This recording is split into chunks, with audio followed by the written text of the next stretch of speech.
That makes me so happy.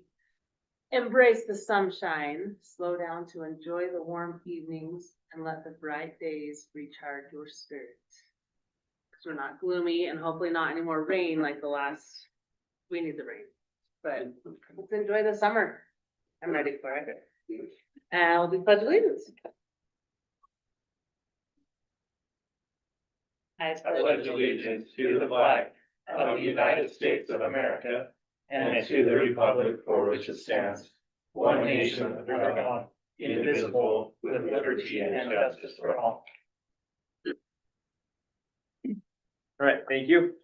We'll go to our consent agenda. Does anyone have any conflict of interest they'd like to disclose tonight? Okay, seeing none.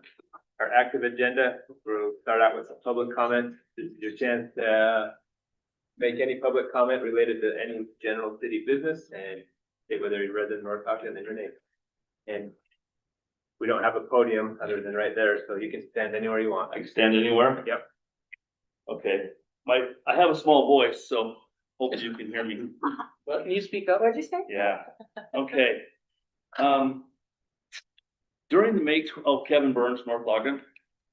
During the May 20th, 2026 Planning Commission meeting, there was a comment made by Scott Hess that the new transportation utility fee funds could be used to finance sidewalks. During public comment, I asked for clarification, and John Call responded by saying that the funds could be used in the right of way. I sat through several meetings over the past year as the TUF was discussed, and the conversation was always about repairing roads that had been neglected for some time.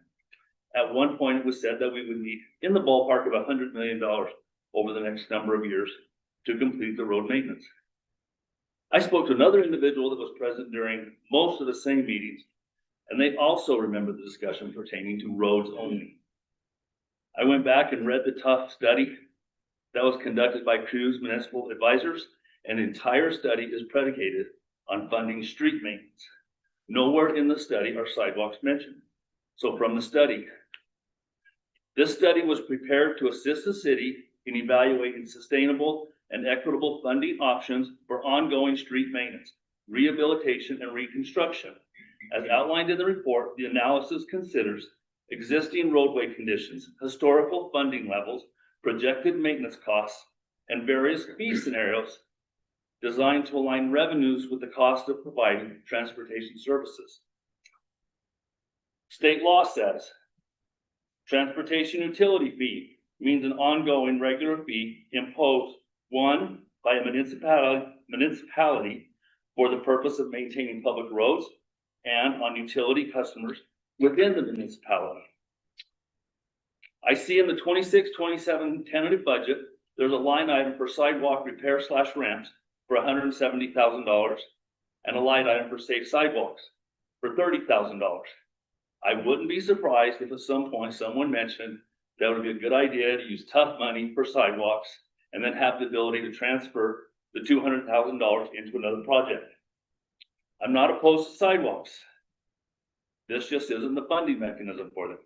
I urge you to take some action that can give all residents confidence that the fees collected from us will be used as stated, and that this is not some sort of bait switch. Also, regarding the discussion from May 27, 2026, about the neighborhood commercial zone at 3100 North, 450 East. I agree with the council members that said the neighbors will not be supportive of much commercial on this corner, and I completely understand the apprehension. I'm more concerned about Scott Hess's opinion that we need to maximize, his words, maximize the utility of a 5-lane road. That is absurd. We needed the 5-lane road to accommodate the growth in the area. And we certainly don't need to hire an economic development consultant to assist in these matters. On May 5th, 2026, you held a truth in taxation hearing, and you're currently working on a budget that will most likely require a tax increase. There is no money in the budget for a consultant. Thank you very much.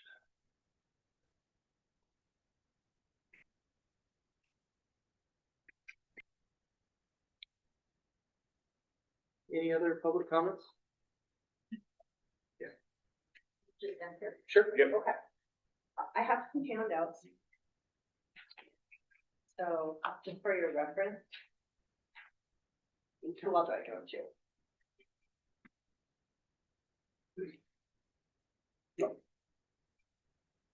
Thank you. Uh-huh. No? Okay. I'm good. Okay. I'm good. Oh, okay, sorry. Thank you. Okay. And please make sure Brian gets some behind you. Oh, Here, shoot. I'm gonna share too. I'm the decision making. I have one extra. Okay, do you need my name and address? It's Lisa Arner at 3673 North, 800 East. I wrote it on the paper. So, I have a really unusual situation on my, one side of my property line. It's on the north side. And so I highlighted on this, on the one that's more upright, I highlighted in orange and just marked it at 8 feet, just for a reference point. So, everything from this boulder wall over, so the property line runs right in front of this boulder wall. And if you look at the other picture, it doesn't look very tall, but I marked it again, where it shows that it's a little over 8 feet from the ground to there. And so my neighbor's boulder wall is essentially trapped in my yard. And so it starts from the street, and you can just walk from sidewalk level, and then you're up at 8 feet, and it drops down to that corner. This one where it's maybe like, it's all covered in weeds and stuff right now. Like 18 inches, 2 feet, something like that. So what I'm wondering is for us to put a 6-foot fence up on that side of the boulder wall, when it goes up to 8 feet, it's 5 in a lot of places, it's definitely 4 in most places. It doesn't really secure my property, and I don't want to look at weeds anymore, and I don't want to have to pick them. And this has been the situation since October of 2021. And I just didn't know if there was a solution, but we've been searching and searching and talking to people. So my last resort was to ask all of you if you could, I believe it would be a zone amendment, and it should be fairly easy. So I talked to my fencing guy, and the fences we have on all the other sides, other 3 sides of the property are 6 foot tall. But we could do an 8-foot fence in front of this boulder wall to kind of just cover it and give us a yard and some privacy and security, because I've actually had, not a ton, but I've had people come off the street and were like, oh, we thought it was one of these neighborhood walkways. And I was like, seriously? Not so much now, I think it's overgrown with weeds, but we've had deer, dogs that have run away from their owners come back there. I had a wild turkey go back there, and if I had gone out to my trash can at night, I would not even be alive to tell you that.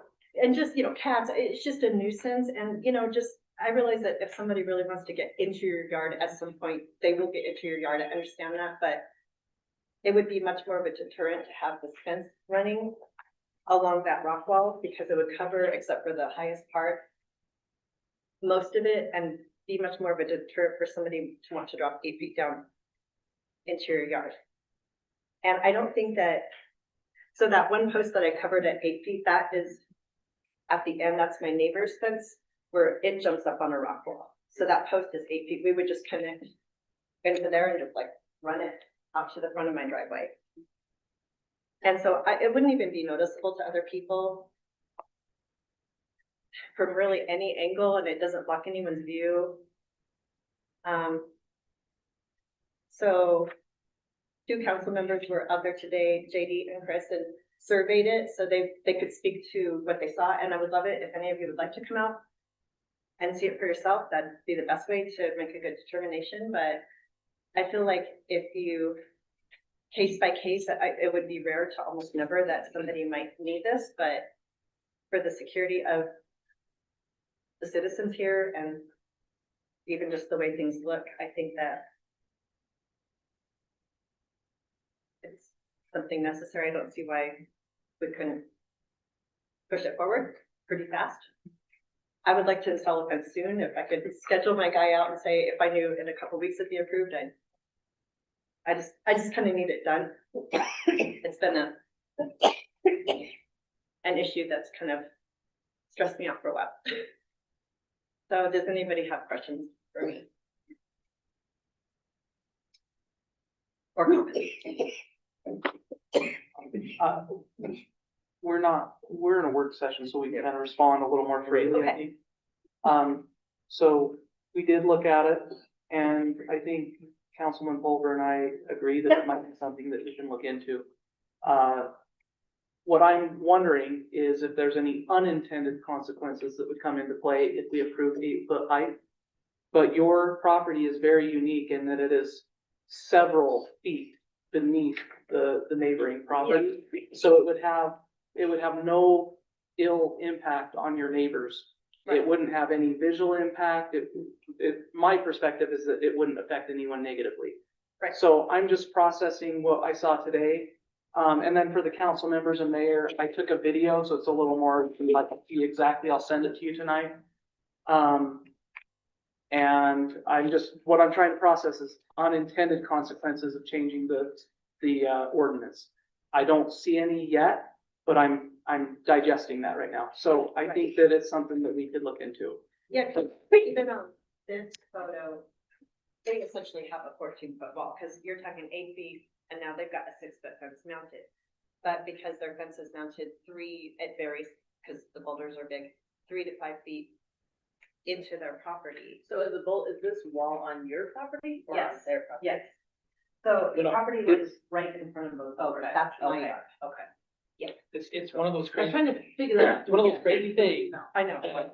that you can build a rock wall, build a fence on top of it, and never see your rock wall ever again. It's the downside neighbor that gets to see it Mhm. and what's that? And deal with it. And deal with it. That'd be And that's the frustrating. problem that I think a lot of people, in fact, we were talking about the whole thing for, that started my career here, was the fact that you technically can build whatever wall you want, then stick a fence on top of it. It could be ginormous. Yeah. So I think, in this respect, I think there's something in the ordinances that we need to tweak such that this is allowed. Because it's not gonna affect anything if she puts up a 12-foot fence, but Right. within reason, I don't think many people build that type of thing cheaply. So I think in some respects, I think we need to modify it such that, especially on the hillside, because this isn't gonna affect the flat change. But the hillside, as they go up, I've seen a lot of people close down problems. And it's not like the boulder wall is never gonna move. It's not like, oh, got rid of a fence and somebody does this, then you've got this tall fence in the way. And So, and I wanted, before I reply, I want to talk to John, because I don't, planning is not my forte. Man, so, John, if I can quote you correctly, requires a zoning text amendment, right? And to get that process started, you can either file for one, or the council can direct Scott to start the process. That's how we gotta get this moving. So if the council wants to have Scott and staff start it, we can do it that way, or you can file the paperwork and we can start it. I think we can safely say if we have at least one or I'll 2 drive more up down council tonight members. after we get done. Of course, yeah. So, Just, yep, That would be frustrating for us. then we can talk to staff and see what they think, but I think that's the way it goes. right. But so, we'll be looking into it more. yeah, I mean, if you guys wanna do the paperwork on your end, all I've done is paperwork the last 4 years between, well, anyway, a lot of stuff, but. If it gets too late, if your meeting goes, I think you have my phone number. Yeah, in the email. Yes, Yes, so I you can text me if you wanna come tomorrow or Okay. whatever, Yep. But yeah, if the sooner the better, truly, like. Yep. You would think after 4 years, a few days wouldn't matter, but No, it's time that. now I'm just like, I've had it. Okay, It's summertime. We're Yeah. ready for summer. thank you. Thank you so much. Thanks, Lisa. Thank you.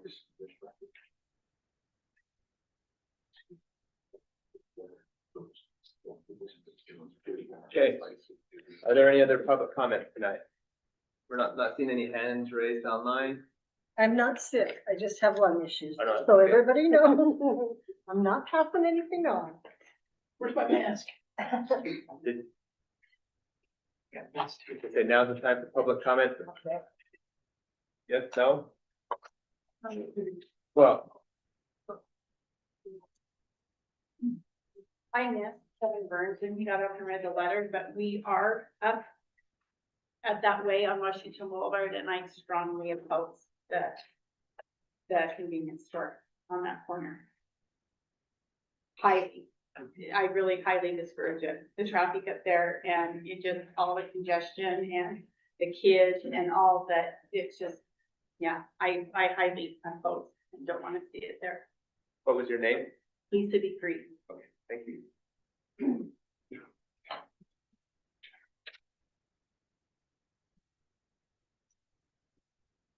I'm Mary Jane Stevens, and I went to junior high at Mount Fort. We was on Charleston, Washington, 1,000 years ago.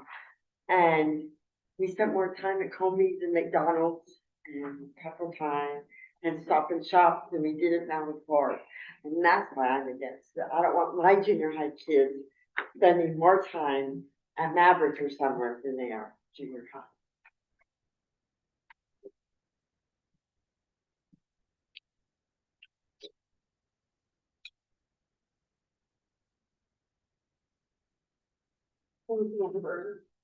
And I just have a comment about 3100.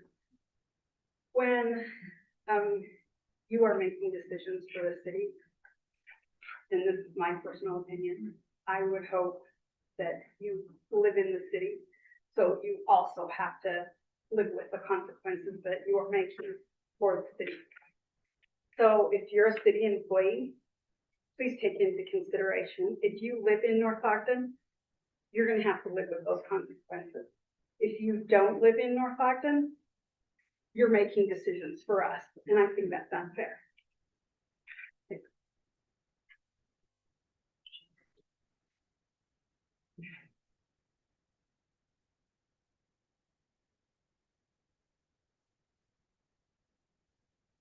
Okay.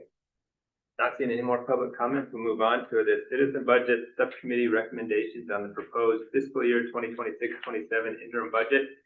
And we're gonna turn the time over to the chairperson, Chair Phil? Or I I'm don't know. not the chair. Okay, The chair is not here tonight. Yeah. So but this is more meant to be a dialogue between council and the budget committee, so we don't have to have just one presentation. If we have questions, comments, we want to interact, feel free to interact. She's on vacation, I think. She just has to be excused. thank you, Mayor. Yep, you bet. As Mayor said, as we go through this, we would really like to have some dialogue with council. Even if it's just clarification questions or, expressing agreement, disagreement, whatever it is. That's probably the thing that we've missed over the previous 3 years in this committee.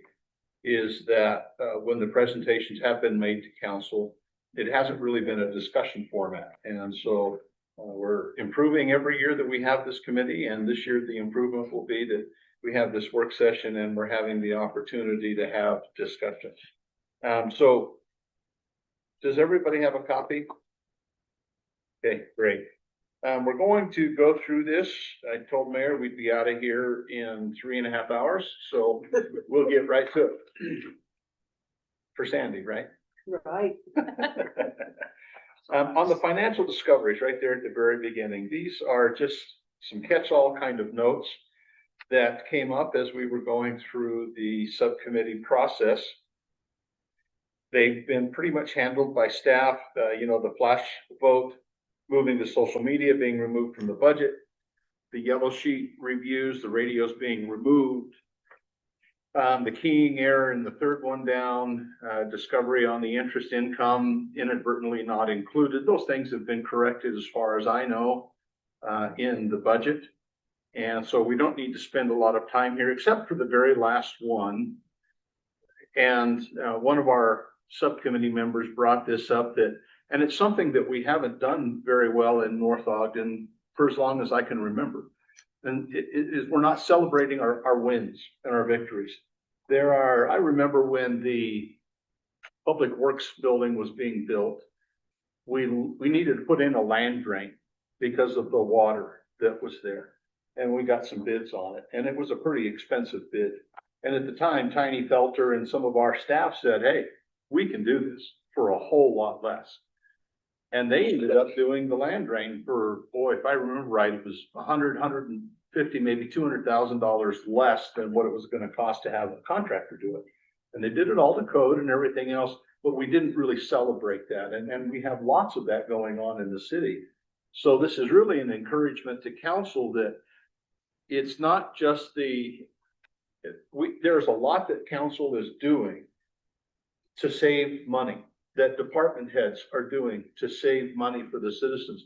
We need to highlight those things. Council needs to highlight those things, whether it's in the monthly newsletter, whatever, highlight those things so that residents we have good visibility of the money being spent.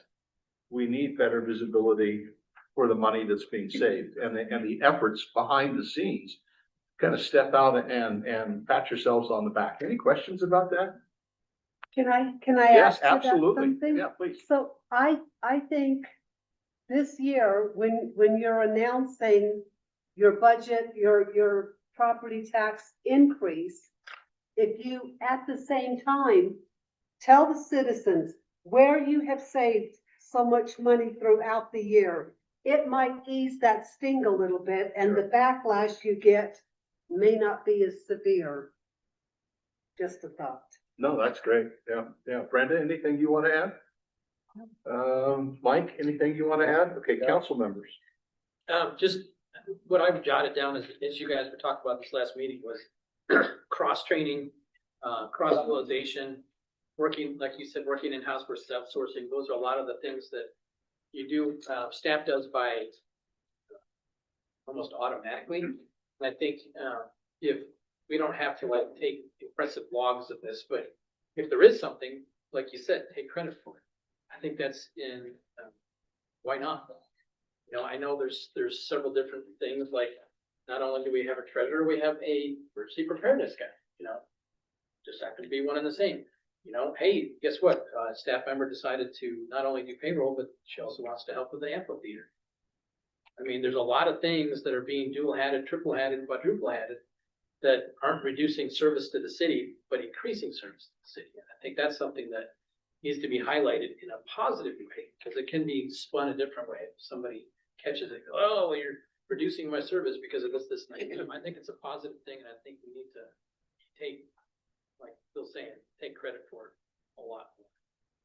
To council's credit, the mayor and previous mayors and councils, and really to the department heads, this city has a great culture of fiscal prudence. It runs throughout every organization. And we don't celebrate it. It's just automatic, like you say, Councilman. It's so automatic that it kind of gets brushed aside because it's just what happens. And so we need to be a little more aware of that and really, yes, Councilman. I just think, employees and staff, we all like to be recognized. So I think it's very important if someone does, like what your example, if we do point them out, like in the monthly newsletter, and it raises morale, and the rest of the employees, they want to do the same thing. So I think it's very important to be positive about that. Point it out. Good point. Good point. So Yes, Councilman. something that came to my mind is, right now in the county commission race, they're talking about bloated salaries and like, why are they making so much?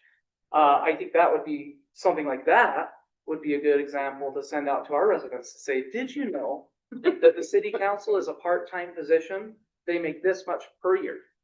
And compare that to a full-time commissioner that makes such and such. I don't mean to call it out, but just so people are aware, because I think a lot of people just guess or assume that all of us are making a lot of money in this position, potentially, because they see other areas where that's happening. So I think it's along those same lines where you could do a little blurb that says that. No, that's awesome. Yeah. Yes. Just in support of, so being the newest council member, part of my process was to kind of examine the operation. I've been genuinely impressed by the working culture of North Ogden City. We hire, we train, we promote from within, and that saves money. So you're not outside advertising every time a position comes up. So I can see that culture so effective and also cost savings to the, so yeah, good example, or a good suggestion, that we should do that. Because, like you said, I see a culture of fiscal responsibility here too. So are you saying that, for example, we have some employees that are cross-trained in 2 or 3 different departments?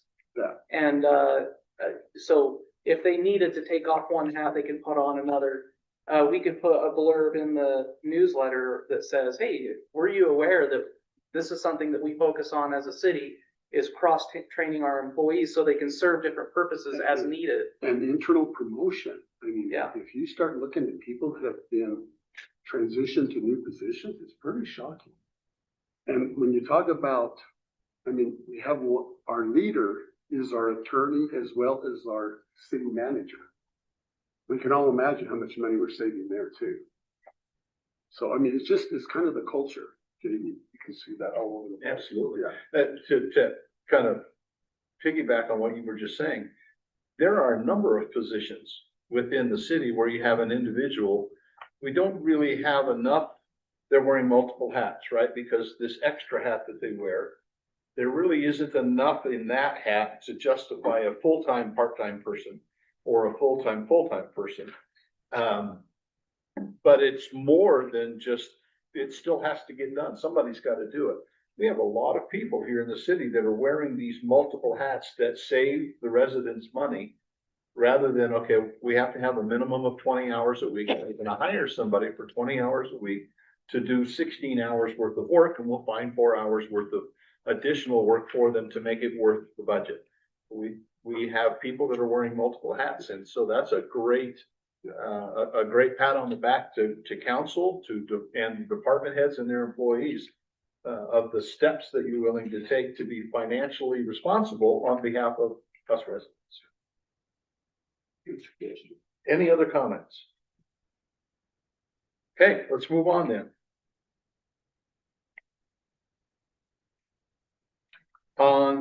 This is really just kind of a housekeeping item for the yellow sheets. When you've all looked at the yellow sheets every year as the budgets come out, one of the things that we've noticed in the budget committee subcommittee over the last several years is that as we look at the yellow sheet, sometimes there's an expense on there that is covered by a revenue somewhere else. And it's a new expense, but one that I remember that comes up almost every year is a police grant, like a $6,000 grant that's used for some training or something like that. I can't remember exactly what it is, but it shows up in the yellow sheet every year. And every year the question gets asked, what's this $6,000 for? Why is that being spent? And the answer is because it's a grant. It's a wash. It's a pass-through. And so what we've asked here is that when we look at the yellow sheets in the future, that those where there are offsetting revenues, so that it's basically a wash. It's not a new expenditure. Sometimes this year on the yellow sheets, there were expenses that were brought from one department and put under another. So it looks like this department is saving 20% and this one's gaining 20%. It took some spaghetti conversation to match all the ends to where we understood, okay, so these guys aren't really getting an extra $50,000 in expense. It's just being more appropriately labeled from this department to this department. And they're going down by 50, they're going up by 50. It's the same expense, it's just moving. And so that's just some clarification on the yellow sheets.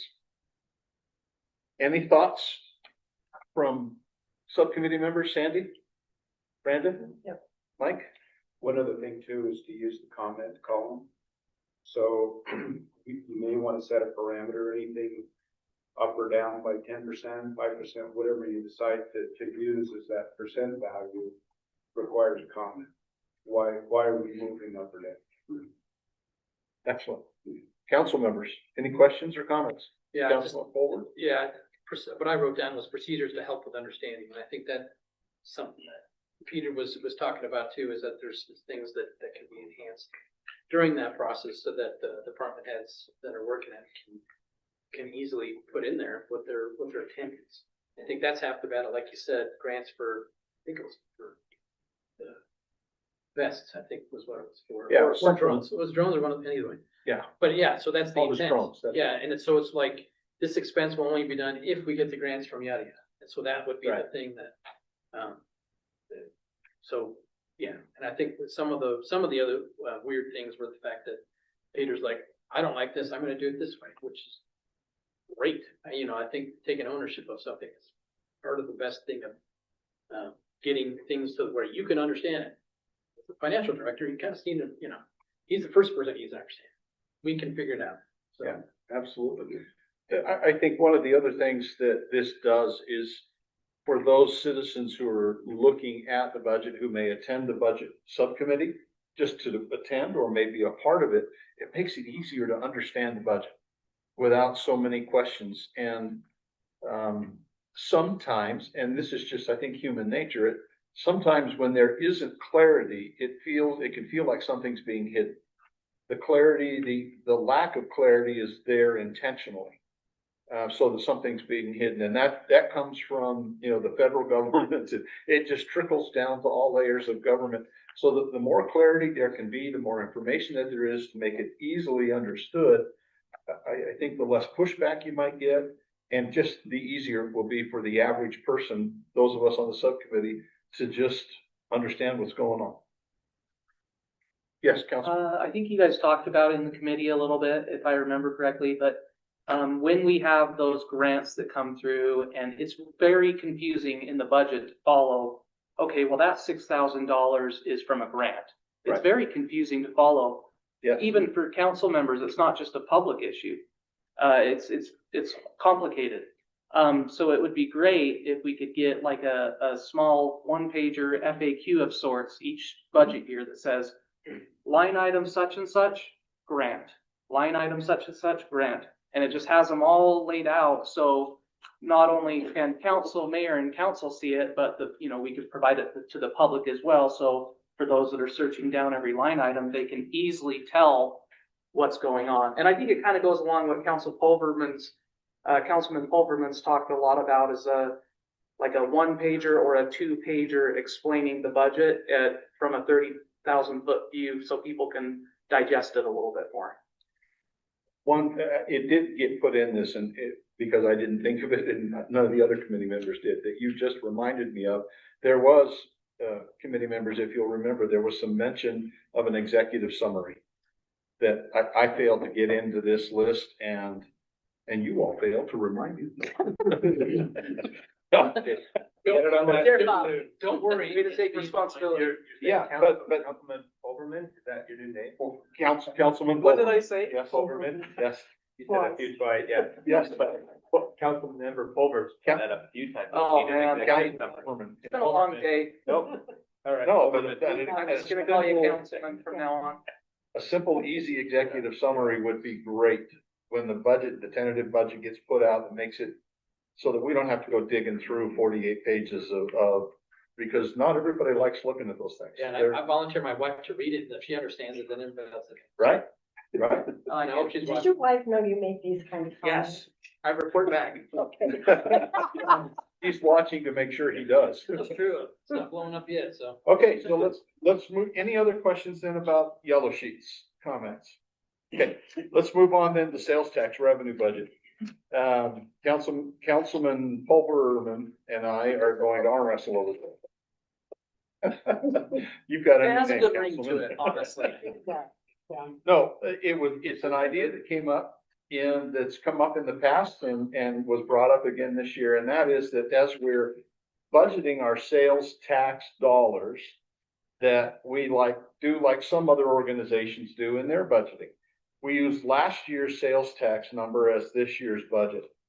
So that if in this year that we're just about to end this month, we get $4.3 million in sales tax. Next year, that's going to be our budget.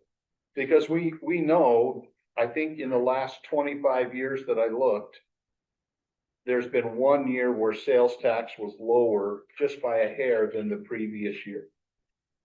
One of the things when I was on council, and that council still struggles with, is what predictive number do we use for sales tax?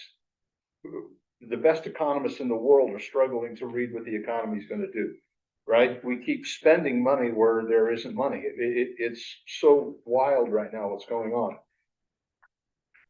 The thinking is that this just gives us a solid number. We know we're gonna make at least 4.3. Now, that would probably mean that we don't specifically budget capital project, an input into capital project, because the thinking is at the end of the year, when we actually collect 4.6, that whatever the overage is on the sales tax collection goes right into capital projects. And so in a soft year, it might be a couple $100,000. In a big year, it might be $400,000 or $500,000. And so it's going in there, but it's budgeted a little bit differently. But we have a pretty solid number. We can feel as in budgeting, feel very confident that last year's number, we're gonna hit it. And so it's just a thought. I know that Council Pulverman and I, I just love it. I just love it. Thank you, council member. Al Passman. Okay, committee members, anything to add to that? Sandy? Brenda? Mike? No. Okay, council members, your thoughts, your questions? Was it unanimous? Did the group feel unanimous about that sales tax approach? I like it. I do too. But the group, did you guys, Sense. cause Councilman Holbert, nope. He, in one of the meetings, I think he initially heard it and was kind of like, yeah, but have you grown on it a little? Has it Well- grown on you? The problem that you face is that, I think that's gonna be my issue too. your actuals are not known until August. And so you can't plan that for that year. So you have to literally, if you wanna have actuals, quote unquote, for sales tax, you have to have it for all the way for the next year. So that would be the issue. Now, do I agree or disagree with anything in excess goes to capital projects? Well, that's kind of where we're headed. But I think there's some fuzzy math, and I know Peter will probably burn back in my head, but there should be a way that we can, at the end of the year, after the audit is done, and we have the official numbers to know exactly what was, over under type thing. The thing I hate the most, and I think everybody knows this, is that if we have a property tax increase one year and for whatever reason, either staff leaves or something happens and then we have an overage. So we literally raise taxes, but we had more at the end of the year. Could be from revenue, could be, staff leaving, a whole bunch of different things that could have happened because of it. But I really would like to get better at getting there. And I know people say, well, percentage wise, you're very close as it is. It's a wash. And I'm like, I don't like that. I think there's a better way that we should be able to, and I know the state tries to do that, and they had all this cool state revenue, sales tax stuff from many different cities looking down through North Arkansas. I'm like, great, thanks, appreciate that. But, there's Ogden and some others that are close by, but, to me, I think if maybe we push the, the Utah League of City and Towns to say, hey, get North Ogden on there so that we have outside help to give us a projection as to what our sales tax would be. Because right now we're thumb into the wind, totally guessing, keeping from last year, doing something easy. But at the same time, if in a year we're raising taxes, I think we're doing a disjustice. I don't know what the word is. We're not being fair to the citizens, because if we just estimate it a little bit higher, maybe we don't have to. And I think that's the thing I get frustrated with sometimes. And Phil's talking about having a year where you tough it out, and then the following year it gets quote easier. And I don't know. I still, I've thought about it, and I still struggle with it. But if that's something I think we should seriously think about, nothing else, and just look at to see if that's a way to do it, because I hate trying to estimate sales tax. It's horrible. In thinking about the discussions that you and I have had about it, with the 12 month, because we're 2 months behind, it's August before we know what, we could simply look at the rolling 12 months, right? The previous 12 months that includes that July and August. Does that make sense? So Or just use the median from the past 3 years of those 2 months. yeah, of those 2 months. And that gives us a good 12-month number that it's not perfect, but it's closer than what we're doing now, as you said, where we're just kind of sticking our thumb in the wind and trying to guess which way the wind is gonna blow and how fast it's moving.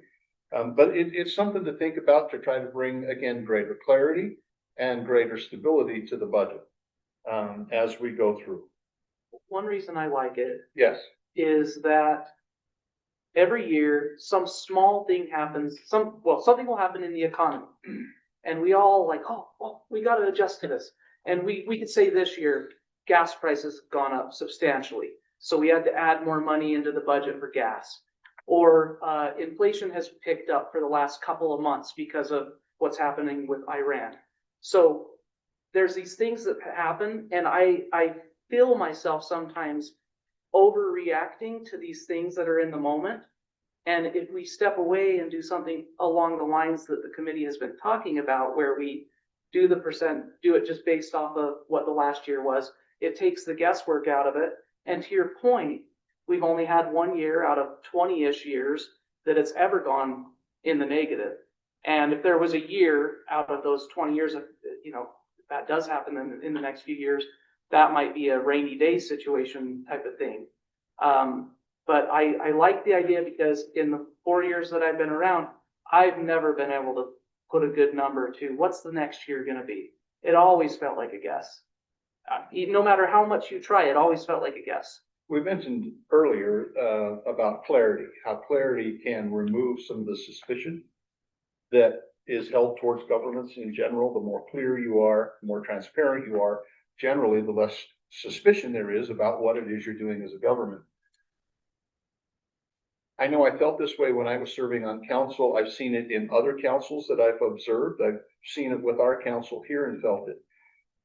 There are times when the guesstimation that we made when I was on council, and that is made for the sales tax revenue growth, is done with somewhat of a sense of what's the economy doing, what's it really going to do, but also what's the maximum we think we can get away with bumping it so that we can minimize, for political purposes, tax increases.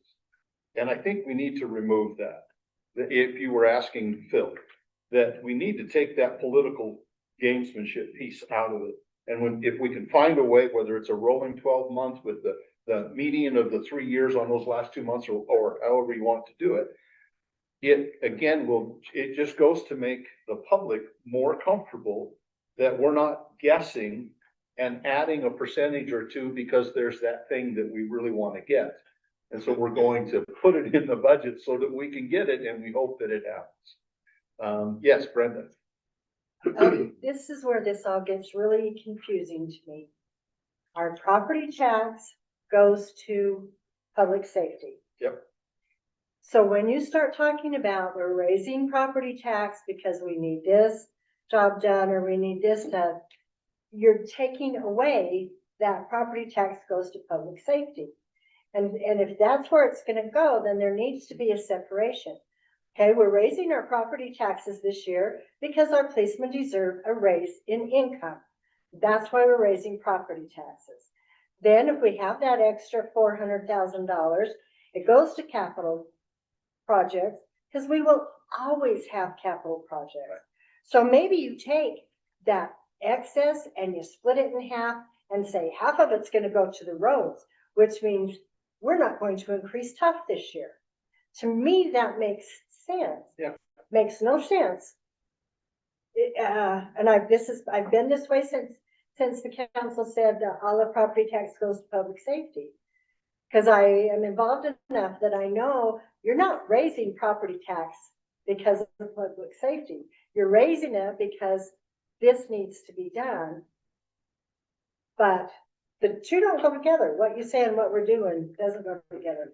That's my 2 cents. Well, and I think, council, I think what you hear, what Brenda just said is, and if the words I'm saying are not the words that you're meaning, throw something at me like Doritos.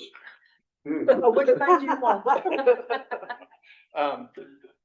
I think what I hear and what Brenda just said is, the more confusing it gets, the less I trust what's going on, right? We say that property taxes are for public safety, and we were just talking about sales taxes and any overages in sales taxes, but there's still that sense within the public that it's not as clear and cut and dry as the words we use would suggest that it is. And so just anything we can do as a council, that you can do as a council, that solidifies that confidence from the public, that you guys really are doing exactly what the words say that you're doing. Understanding there's always going to be some leeway, right? There's always some leeway. But it just goes such a long way. I think, Mayor, you want to say? I'm gonna mention, so when we're doing our budget right now, or when Peter's doing it, we're actually 2 months behind in sales tax, so we're basically 3/4 of the year is what we're projecting on. So I'm okay with saying, let's do a rolling 12 months, that'd be all right. That means we're gonna be awfully conservative in our budget, Yeah, which kind of goes against what Councilmember Pulver said. He'd like to tighten things up. We're actually being a lot more conservative than what if we wanted to project and kind of give it. But like you said, in years past, I've always leaned towards Mayor Berube because he was our financial expert. Maybe now, Councilmember Neighbor, you're a financial expert. You're going to have to tell us, or we'd be very conservative, which I like too. I like being conservative and making sure we hit the numbers we want to hit. Yeah, I really like what Chris is trying to do, because it does give a little bit more of a realistic perspective on it. But I also have never been burned by being conservative. I've never had to apologize in my career for being conservative. You might get criticism, but you're always gonna be in the safe harbor. yeah. So just to be brutally, upfront about this. So does that mean that if we do this and we do have an overage one year, that, we're gonna take that money and use it in the next year's budget and then give people a property tax decrease? Because if we go in with this and say, we need a 10% increase because this and that, and being conservative, and then we come out and we're 10% over, then would we say, we're just gonna pull that money that we had, subtract or add that into the next year's budget and subtract that 10%? I like that part, because that's the part of the equation that I think people are losing track of right now. So when I was managing, I would be very conservative. At the end of the year, if there was a surplus, I wouldn't necessarily put it in the capital projects. Right, that's where I'm going. I would put it, where you needed to place it for the budget. But if you raise taxes that previous year to make your budget. Yeah, so you're gonna have 1 year back. True, but what I'm saying is why not give it back? You've increased where you could have decreased. But what you're doing is you're not going to increase because you have a reserve. But each year, for some crazy reason, we we need to raise it for this. And I'm not being. Well, but I would say if we have a reserve. Right, but what I'm saying is that if you keep saying that, and, we do a 5% increase every year, that's great. But at some point, there has to be a reconciliation that if we're positive each and every year, which if you start going back into audit reports, people do that. Yeah. You start looking, you're like, holy crap, where is all this money going? That's my point, and I think there needs to be something of I don't know what the right words to say without being religious or whatever, but come to whatever God you want to say and say, we need to fix this because this is not right to the citizen, because we can't keep doing this. Well, And just keep raising. In the interest of time, I mean, sorry. we need to have a powwow. Yes. Is really what we need to do on this particular subject. But to your comment, Councilman, we have an overage every year in sales tax anyway. And so what you're talking about already exists. And there's not been any consternation about the overage and trying to give it back to anybody or anything. Because nobody's asked, nobody But that's where understands we it. put our, No, that's where capital projects come from. exactly. It's kind of what we're already doing. It's just anyway, there needs to be a powwow. Mike? So you've got 3/4. By the end of this month, you'll have 3/4 of sales tax. Could you not take a look at that and look at the growth year over year for the past 3 years? How much did we grow, in May? How much did we grow April? So on and so forth, and apply that growth to the 3 months you don't have. I've looked at those things are so crazy.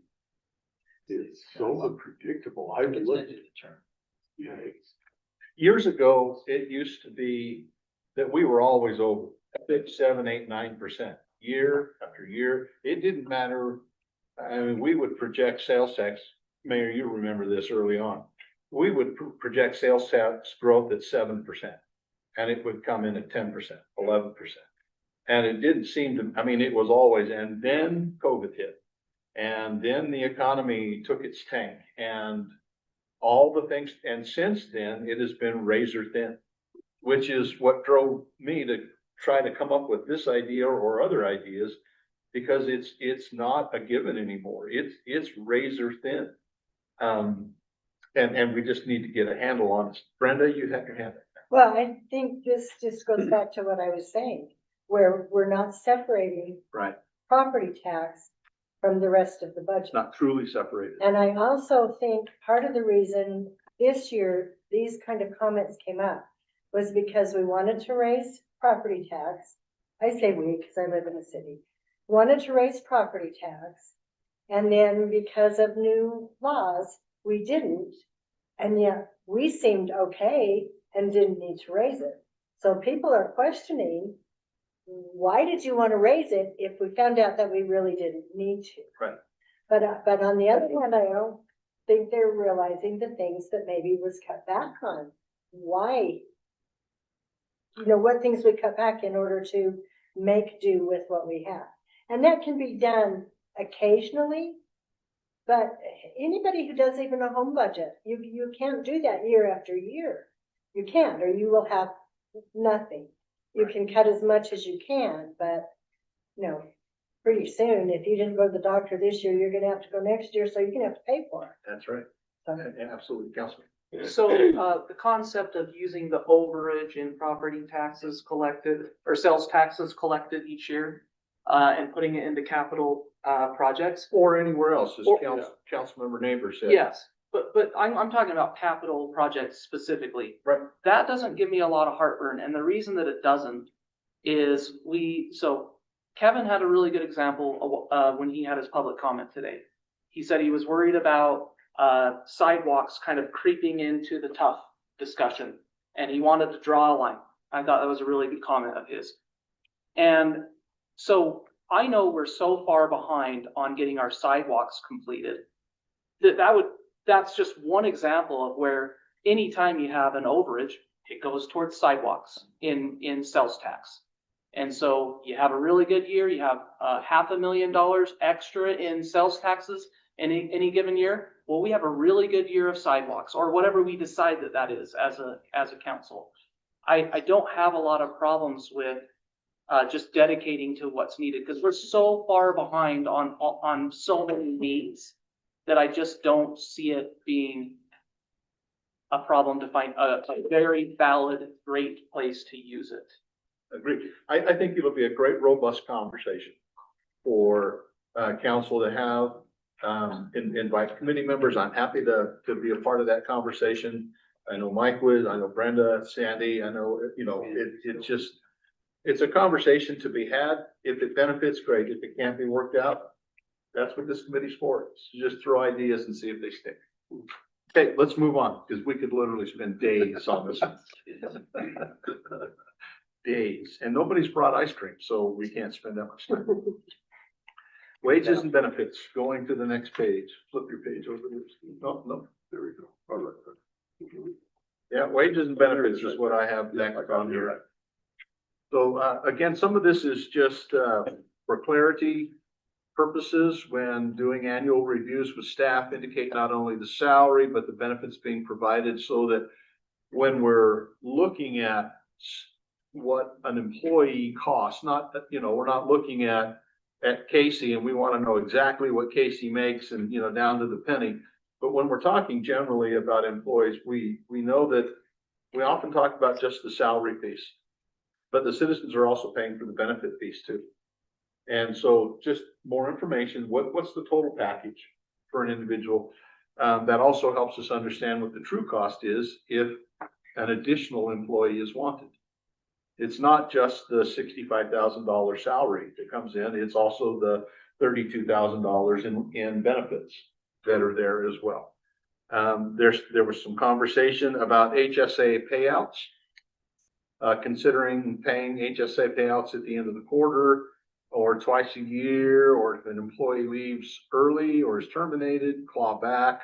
Did we get any feedback on what it would take the city to do that? What Has staff told us what it would take to do the HSA payouts at different Not that intervals? I'm aware of, no. Cause that, yeah, that would be interesting. I think it's really an idea for council to ferret out and for you to have, I mean, this year's budget is pretty much done. These, I think, are mostly ideas that will bleed over into the new budget session that starts in 6 months. It's, I mean, and by the time the final budget is done with truth and taxation, it'll just be 2 or 3 months away. And so it's a great time for council to decide what they're gonna do, the direction they wanna go. Sorry to interrupt. No, you're fine. No, that's the whole point of this meeting. There was some clerical concerns that some wages may have been entered too high. I believe Peter's cleaned all that up already.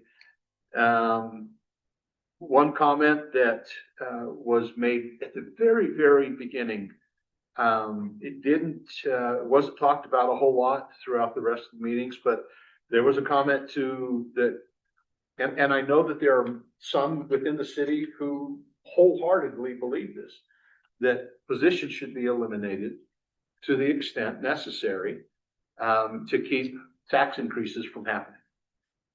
If we have a need for 120,000 in additional budget, then we need to lose 120,000 in employees.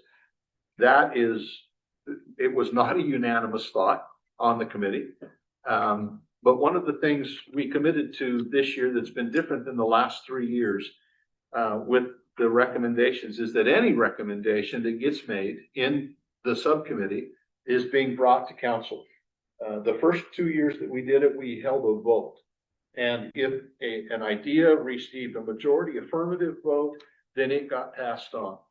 What we realized was that was kind of censoring and silencing to those that had a minority, that voted in the minority. It didn't mean that their comments weren't just as valid, but because of the way it was being done, not all comments were coming through. And so we've changed that on the committee, and every comment, regardless of its support or lack of support, is coming forward to you guys. So I just wanted to be clear there. And then, another positive is that well, no, it wasn't universal, it was kind of split, but that was talked about several times within the committee is for HR to continue their morale boosting activities. It's a relatively minor expense that reaps a great benefit, was the general feeling that came out of the committee. Committee members, any comments? Mike? I don't think so. I don't think I have anything in addition to what you said. Okay, Brenda? No. Sandy? That helped with retention.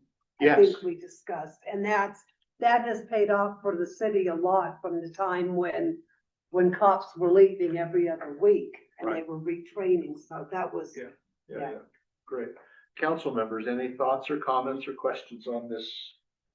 Just one thought I have, and Yeah, Mayor. this is my own position, and I know I'm not a vote getter or vote maker. And sorry if I ruffle anyone wrong, but I don't believe staff should ever worry about their job being on the line if we're in a budget shortfall. Agreed. That's my position, my own position as the mayor. I would never so I appreciate the suggestion, but I'll never consider that. As I mentioned, we're bringing forth every suggestion that was made, and we know that some suggestions will not be considered. We know that others will, and some are kind of somewhere in between. And then the other one I have with the HSA, and this is just, and I'm not a finance guy, but I've heard we have HSA with my position, my work. It's easier to just pay it all up front, and then the ease is gone, and it also helps everyone because you can only have a max contribution every year. And if they have to keep thinking about whether they're getting the contribution, it kind of might screw up so it's just easier for everyone, for the city, for everyone just to do it up front, get it over and done with, and let them deal with the rest of it throughout the year. Yeah, because I swear Katie said that there wasn't only 1 or 2 times that actually bid the city, but other than that, and that's because someone like InstaQuit, and I think that's, anyway. And it's not very often we're losing employees mid-year, so, Yeah, and I think the big thing on that was the fact that if you're in dire straits, you fix stuff, that's the 10%, fire drill thing. I think, and then when it comes right down to it, it becomes more of a policy thing. Do we need to shutter things because we can't afford it anymore? That's a policy thing. And I think one of the biggest, turnover is costlier than raises. And I think that was one of the things that was noted that I wrote down and Peter caught too is, if you keep, compensation at market rate, then, that's what keeps your retention going. I think that's kind of what we're looking at. I think the problem, not problem, but I think the overall scope of things is that are we looking at the overall wage, in the correct way? Meaning, is it across the board? And I think one of the biggest things that is not really put out there a lot is that, during the meetings, it was very apparent. So these are merit increases. These are not COLAs. I think that was one thing that if we need to scream from the mountain, we need to do so. That those that are doing great and doing above what they are, what their basic is, then they get they get a raise. And those that are not, either are getting very small or maybe none. Just depends on what they're doing and I think staff has done an enormous amount of work to do that. The only thing that I know I worry about is the increase overall year. Can we afford what we're, I'll be honest, can we afford what we're paying for them 10 years from now? Now, can we plan for that? No, because I have no idea what could work as, the overall salary, and maybe all of a sudden the world catches up with, because we are behind wage-wise everywhere, what we should be. But it's one of those things that we can't guess. And every time we look at the data, it's always a year behind. So we're always a year behind. And I think that's one thing that worries me. Not necessarily that I know an idea of what to fix, but an idea would be to have a fixed wage pool that that wage pool gets increased every year, not necessarily everybody's, anyway. But there's just thoughts that need to come, like you said, it'll be for next year, can't be for this year, but anyway. Brenda?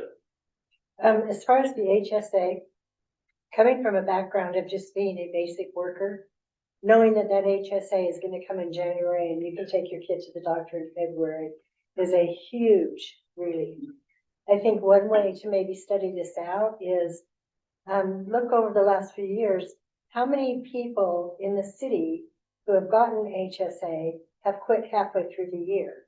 And if it's not enough that it doesn't make sense to split that up, then keep doing it in January. That makes a lot of sense. Sandy, anything you want to add? Okay, let's move on to parks. I just Oh, sorry, one Council. quick thing. Overall agree with Mayor Barker on, I don't want anyone to be concerned that they're not going to have a position at the city if they're performing well, especially. The only time that I can think of that the city has had to reduce a position, like actually had to tell someone your position is eliminated or your hours are being scaled back, was during the Great Recession. My wife personally was a full-time employee and she was reduced to 20 hours that she was in the front office. And so I know that it's happened before where there's been a major economic thing that has happened where the city probably had almost no choice but to react to it. But those are the very, very, very few and far betweens. No one is hoping or seeing that in the future, but it can happen. But I'm with Mayor Barker that nobody should feel like their position is on the chopping block. I would be very interested to see more about the merit increases. I understand that the 3 to 8% that was proposed in the budget is based off of merit, and those that are high performers will get that higher percentage and whatnot. But if there is someone that is a lower performer, I just really think that we need to look closely at that, because the lower performers should not be receiving a high percentage increase just because their butt is in a seat. I don't think that we have a rampant problem with that in the city. I don't see that at all. But if there is like a 5% of the employees that aren't doing very much, then they shouldn't get a very high percentage increase. I'd like to see more information on that, without seeing names, obviously. Sure. No, We have a performance evaluation system, right, through HR. Yes. Yeah. I could agree with that. Okay. Okay, anybody else before we jump to parks? Okay, we're jumping to parks. The first bullet point there is something that council you've done in the past that we're encouraging that you continue to do, and that's making sure that the fees that we charge for usage in the parks is commensurate with what's being charged in other cities. And that as much as possible, those fees are covering the costs of repairing the damage that gets done to the parks by the use of whatever it is. Case in point, that several, what is probably 6 years ago, Mayor, council member, I was gonna Down past men. I almost said Pulver. Too funny. Anyway, you remember the increase in fees that we started charging soccer. And that came about because council did a study and looked at and said, okay, why are all the soccer organizations using North Ogden City Parks and not Pleasant View Parks? And what we found out was we were charging $1 per person per year. And Pleasant View was charging $10 an hour. Practice, games, whatever. And so the organizations were saying, hey, let's go eat up North Ogden's parks instead of Pleasant View's parks.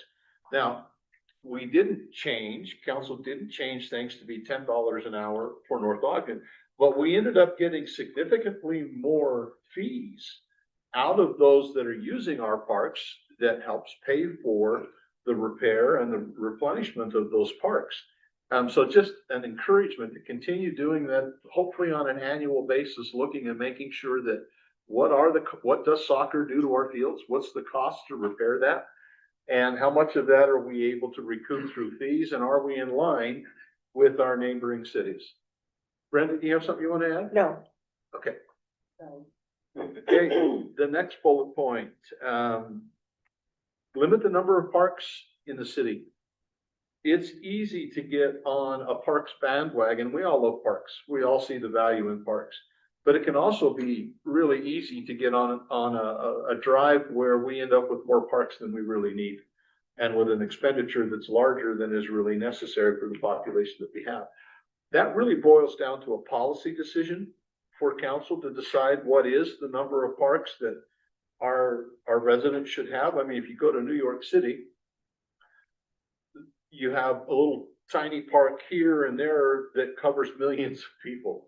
Right? Where in North Ogden, comparatively, we have a lot of park space per individual.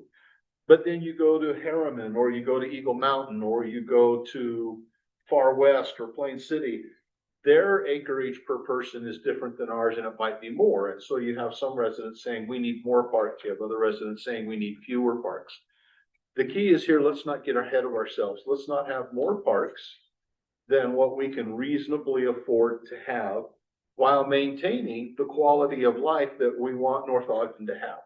Let's be fiscally prudent with it, and have the parks, but let's make sure that they're sustainable. The number of parks that we have is sustainable, preferably without tax increases. Right? We have parks impact fees and things like that. Committee members, additions to that. Let's start with Brenda this time. But part of the reason this was brought up, because we were discussing how much it costs to replace the playgrounds in the parks. Yeah. And I believe it's like 150,000, Yeah. and that's similar to what is budgeted for the parks. So if it takes that much and we have 15 parks, then that's where it needs to limit.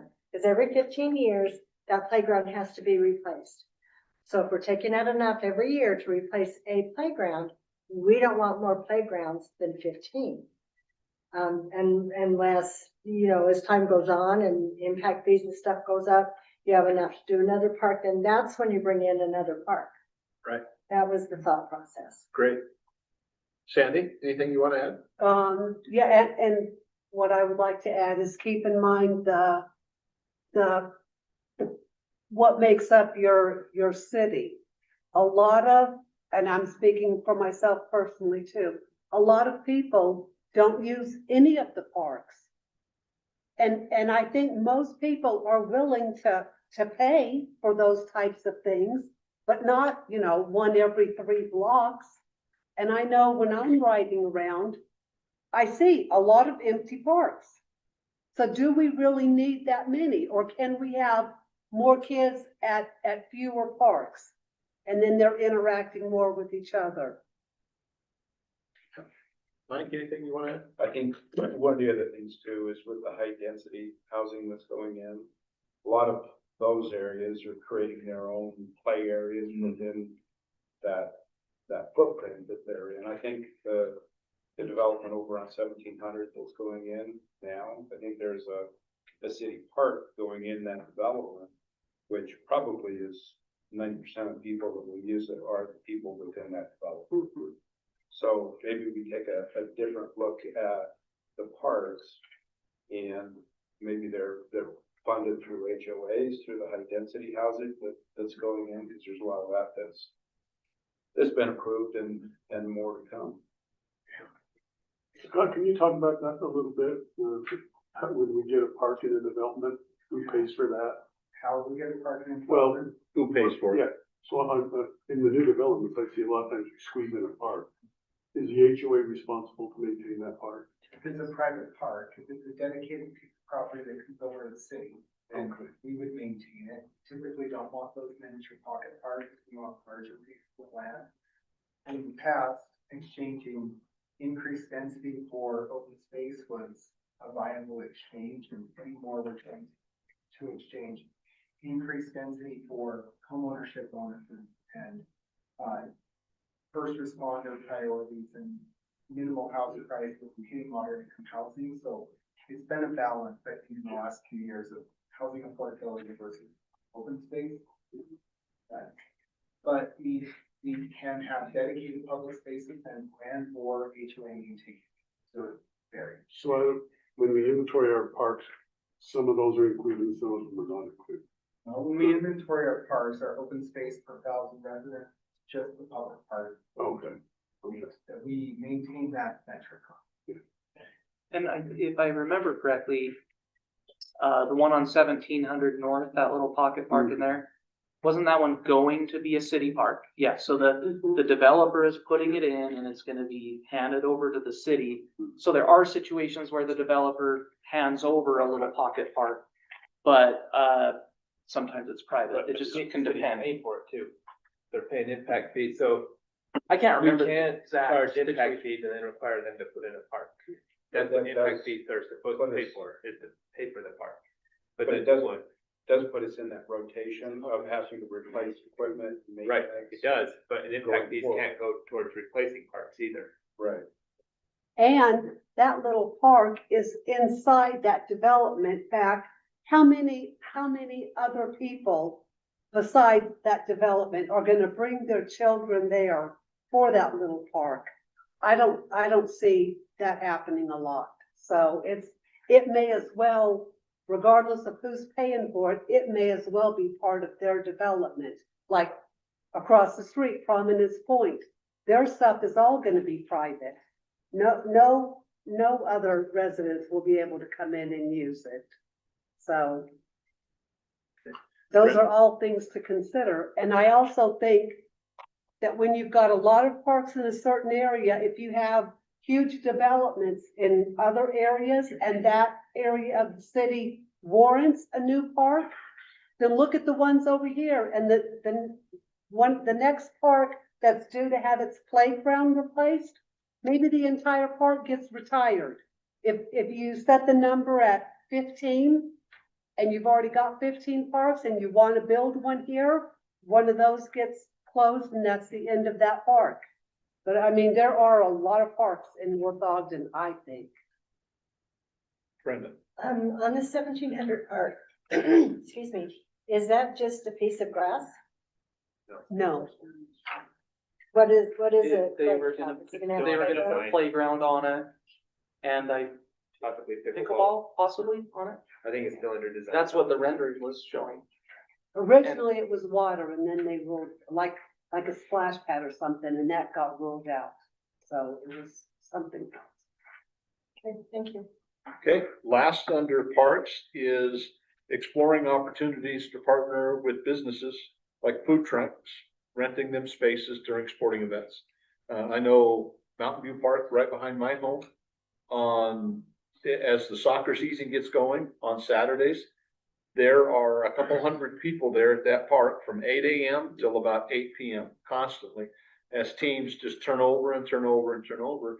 It could be interesting to see if a food truck wants to come in and pay a fee and see if it's worth their while being there for a number of hours, maybe in the middle of the day during some of the tournaments that are going on. I know that there's football that's played over at Oaklawn Park that is heavily attended, and there are other sporting events when Little League season is going. I know that the stands over at North Ogden Park are pretty full of people, and there's a lot of families over there. So just some opportunity to bring in every little piece of revenue that we can through the park system to help offset the costs. Brenda. I told Sandy I was gonna be quiet. That's no fun. A couple of years ago, my grandson played football at Pleasant View Park. And every one night of the week, kind of like we used to do on Thursdays, but this was when the kids were actually playing football. They had one little bandstand with a different band every Monday night. And then they had 4 or 5 different food parks, trucks, Oh, sorry. nice. They just did it once a week, but they did it at the park where the football games were. So if we had an early game, we'd go play it and we'd go get dinner and sit and listen to the band for a minute.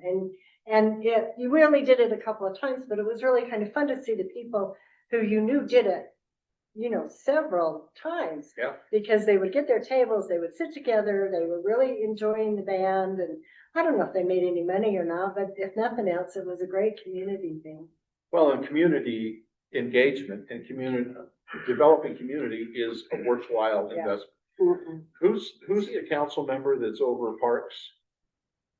The liaison for parks? Probably these. Is it Councilmember Dalpak? Unity. And Councilmember Yeah. Pulverman? The pillars have thrown me through a loop. I think it'd be. I don't even know what I'm Unity, over, unity. like, Okay, we're gonna seriously, assume. I gotta these two take a look here. at that again. If the two of you would make note that Brenda is volunteering to help you understand how to better use those food trucks. Football. Already You're doing welcome, Brendan. All right. Any other comments from council? Yes, Councilmember Pulverman. on the parks itself, we don't really talk about it, in anywhere else I thought we were gonna, but on the rec programs themselves, the committee did get a really good, rundown of where we stand as a city on what programs are doing very well, which ones are sliding. And I guess that's something that's obviously another policy decision is do we let go of some programs and just let the private industry get going? That's obviously what's happened with soccer. And I guess that's the question, do we let go on football on some things, or can't remember which one it was. It was football, which was fine. Was that okay? And, you know, other outside sources that are more efficient at it, better equipped than what we're doing, yada, yada. So that was just something I noted that we need to look at that as well, just to kind of maintain that. I think staff is doing that, but it's just one of those things that gonna note and just, you know, maybe we have a once bi-yearly thing of where we at, you know, after the season's over or something. Anyway. Councilmember Nate, Me anything? again. Good. Councilmember Carter. You again? Yeah. Did I Brenda. trigger you? I know we've heard several times that football is going down in interest. But last year, my grandson played on a 6th grade football league. There was enough kids on that team to have 2 games, to have 2 teams, I'm sorry, which made it very frustrating. We had the experts and then we had the kids that wanted to play. And there were so many, there could have been 2 teams and mixed, and it would have been, as a parent's point of view, much better, I think. So I am kind of at a loss as Football wasn't, where football's going down. if it is, At a that conference, was just a little bit. Don't trust. No, we've talked about it. It's been brought up in meetings before, that there's a loss of interest in football. I'm just curious. Well, I What think saw there's a private conference that's coming into the area that's taking kids. Yeah. So it's not, we're losing interest, they're just going to, instead of rec, they're going to the youth conference, which is comparable, cost more, but it costs. I mean, it's the same Okay. type of program. Okay, Do they play on our fields? They play at the county, I think, I can't remember, the county, that's the fairgrounds. They'll usually play in a large complex, especially Davis County and Yeah. Salt Lake They County. travel they travel longer distances than They other do. regs. And then, yeah, it's ridiculous.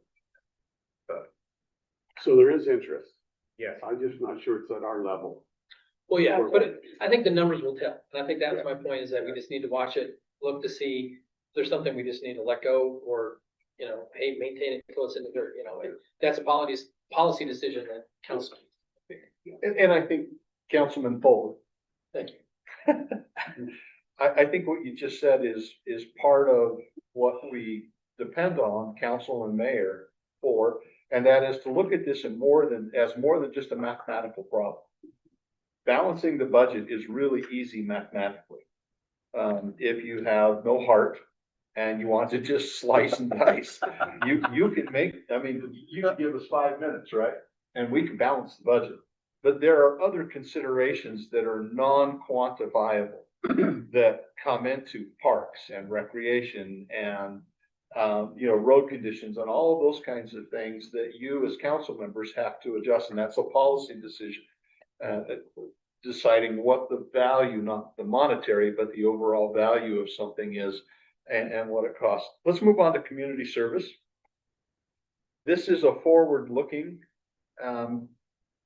we have a significant fee that we pay every year to Weber County because of our involvement with the animal shelter. From a bond that is gonna be done in, I believe it's 2 years. It really behooves council at this point in time to start looking at how are we going to handle when that agreement ends in 2 years?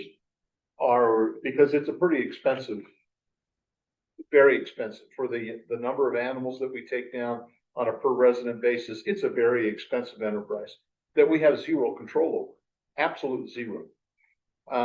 Are we going to do something on a smaller scale that's less expensive on a city basis? Are we going to consider the county? But we believe as a subcommittee that now is the time to start having those conversations about, we have our small little couple of kennels, right, that we hold dogs for a short period of time, and many of those animals are reclaimed by their owners before they get taken down to the county. But what are we gonna do? Because it's, Peter, can you remind me what the cost is? Do you know off the top of your head? I mean, you're the finance director, you should have it just right there. Just know right off.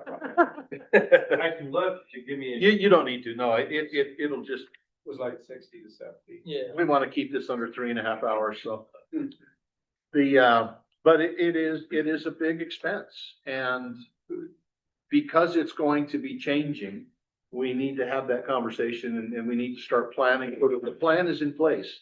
It may mean that we're going to take some, capital improvement funds because you've decided that we're going to do it in-house, which means we need to expand our facilities a little bit and maybe some more kennels, or something needs to be done so that we meet the laws and the regulations to do it ourselves. But we can't wait till the last minute to do that. Thoughts, Councilman? Yes, We can Chief. do it way more efficient than we can.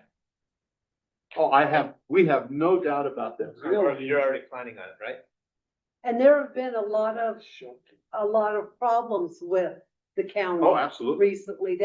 Last night, there was a candidate forum for county commissioners. Mentioned. And that was one of the questions, Yeah. was with all the complaints and the lack of concern on their behalf. So yeah, that's just another reason for you all to. And I know within our community that there are many people, myself included, that will volunteer at our own. I don't volunteer at the county because of what's required to volunteer there. I mean, to volunteer, this is just one of my little pet peeves, and I hope we do it internally in a couple of years. In order to work with the animals, you have to do 3 hours of kennel cleaning before you ever get to it approaching an animal. Well, I'm a dog trainer. I want to help dogs be adoptable, right? I want to help them learn basic skills so that they can get out of the dang kennel. They want me to wash out pee and poop for 3 hours every time I go before. So if I spend 4 hours, I got to clean for 3 so that I can train for 1. You're retired, Bill. How else are you gonna fill your time? Trust me, that Jeep has lots of gas. It surprises me that Philby can be that much more efficient. Yeah, I like what you're saying. I've looked into volunteering too. I would absolutely volunteer. yeah, But there are there's a lot there are a lot. I think where the disparity was the cost per animal. Yes, It was huge. Their overhead is giant. it's huge. Okay, let's move on, because again, we only have a 3.5 hour limit. Motor pool. This is just be aware that Peter is doing an in-depth review, making it, he felt that there were some opportunities in this category. So council members were encouraging to stay on Peter and make sure that he does that in-depth review, gives you a report, and saves us millions of dollars. Yes, sir. So I had a phone call with Peter to talk about this a little bit. Peter, are you in a position to even kind of quote a number at all? Yeah, going through I'll stand up. Going through, essentially went through all of the vehicles, right down to every single one. We looked at the depreciation schedule. We recognize we might have been overcharging on some of them. I think part of the problem was determining what kind of fund a motor pool was. It's an enterprise fund, so we charge the depreciation and only depreciation, and then there's some incidental costs related to leasing and our capital leases. But anyway, we put all that together, all the way down to the, instead of just having an estimate, which we, I did last time I did this, right? I just used an estimate. But then taking it all the way from the bottom to the top, were $200,000 to $300,000 that we saved. So, mostly just because we're just charging depreciation and we're not charging the lease costs on a cash out basis. So savings to the general fund and we still have an adequate reserve. Correct. There also. Yeah, we do have also an adequate reserve in those funds. And I think there might have been part of the calculus before was to build up those funds so that we had an adequate reserve for, we've got a couple of police vehicles crash and we don't have any, we have our liability insurance, basically, we have to just pay it out, I think, we have like a threshold or something like that. So it's nice to have that cushion where we can just go backfill those vehicles if we need to. Thank you, Peter. Yes, Councilman. Quick comment on that. Going to one of the first points of your presentation where you were talking about touting savings as a city and what we do to kind of keep things as minimal as possible on expenses. Recently, I saw that we had posted our fleet that's for sale right now. And a very good meaning citizen commented on the Facebook page and said, why are we buying these brand new trucks and selling them after a year? And our moderator of the page, probably one of our employees somewhere, commented and said, well, what we're doing is we're leasing them, we return them, and many years it's break even or we pay a small expense, That's another one that would be a really good one to put on that monthly newsletter. On some vehicles, we actually make money. Because it's a natural instinct. I mean, Sure. I would think the same thing before I got involved with the city. I'd say, why do they need that nice model Chevy Silverado? It doesn't make sense to me. Yeah, But it's probably, I called Dave. yeah. I called Dave that night. It's I was like, more- yo, And I know the car, but what are we doing? The truth is, it's more marketable on a lease return too. So Yes, they're, yes, absolutely. And they're watching it because, they were at this. it's not as good as it used to be. Right, and then so if it starts diverging, then yeah, staff will go. Then we change. And then we change. Yeah, absolutely. So if it makes sense, it makes sense. If it doesn't, then you don't. Let's move on to data. Comcast. This is a pretty simple one. We have different buildings that are under their own contracts with Comcast data. administration building has its contract, this building has its contract. Other buildings have their contract. Just a request from the subcommittee to go to Comcast and say, can't we combine these? And get a volume savings here instead of, you know, having individual accounts. So that's all this is. Committee members, anything to add to that? That was pretty simple. The prices were kind of all over the board. Right. Some were substantially higher than others for the same service, so Right. I think there's an opportunity. Council members, any comments or questions? Okay, let's flip the page. Let's go to miscellaneous.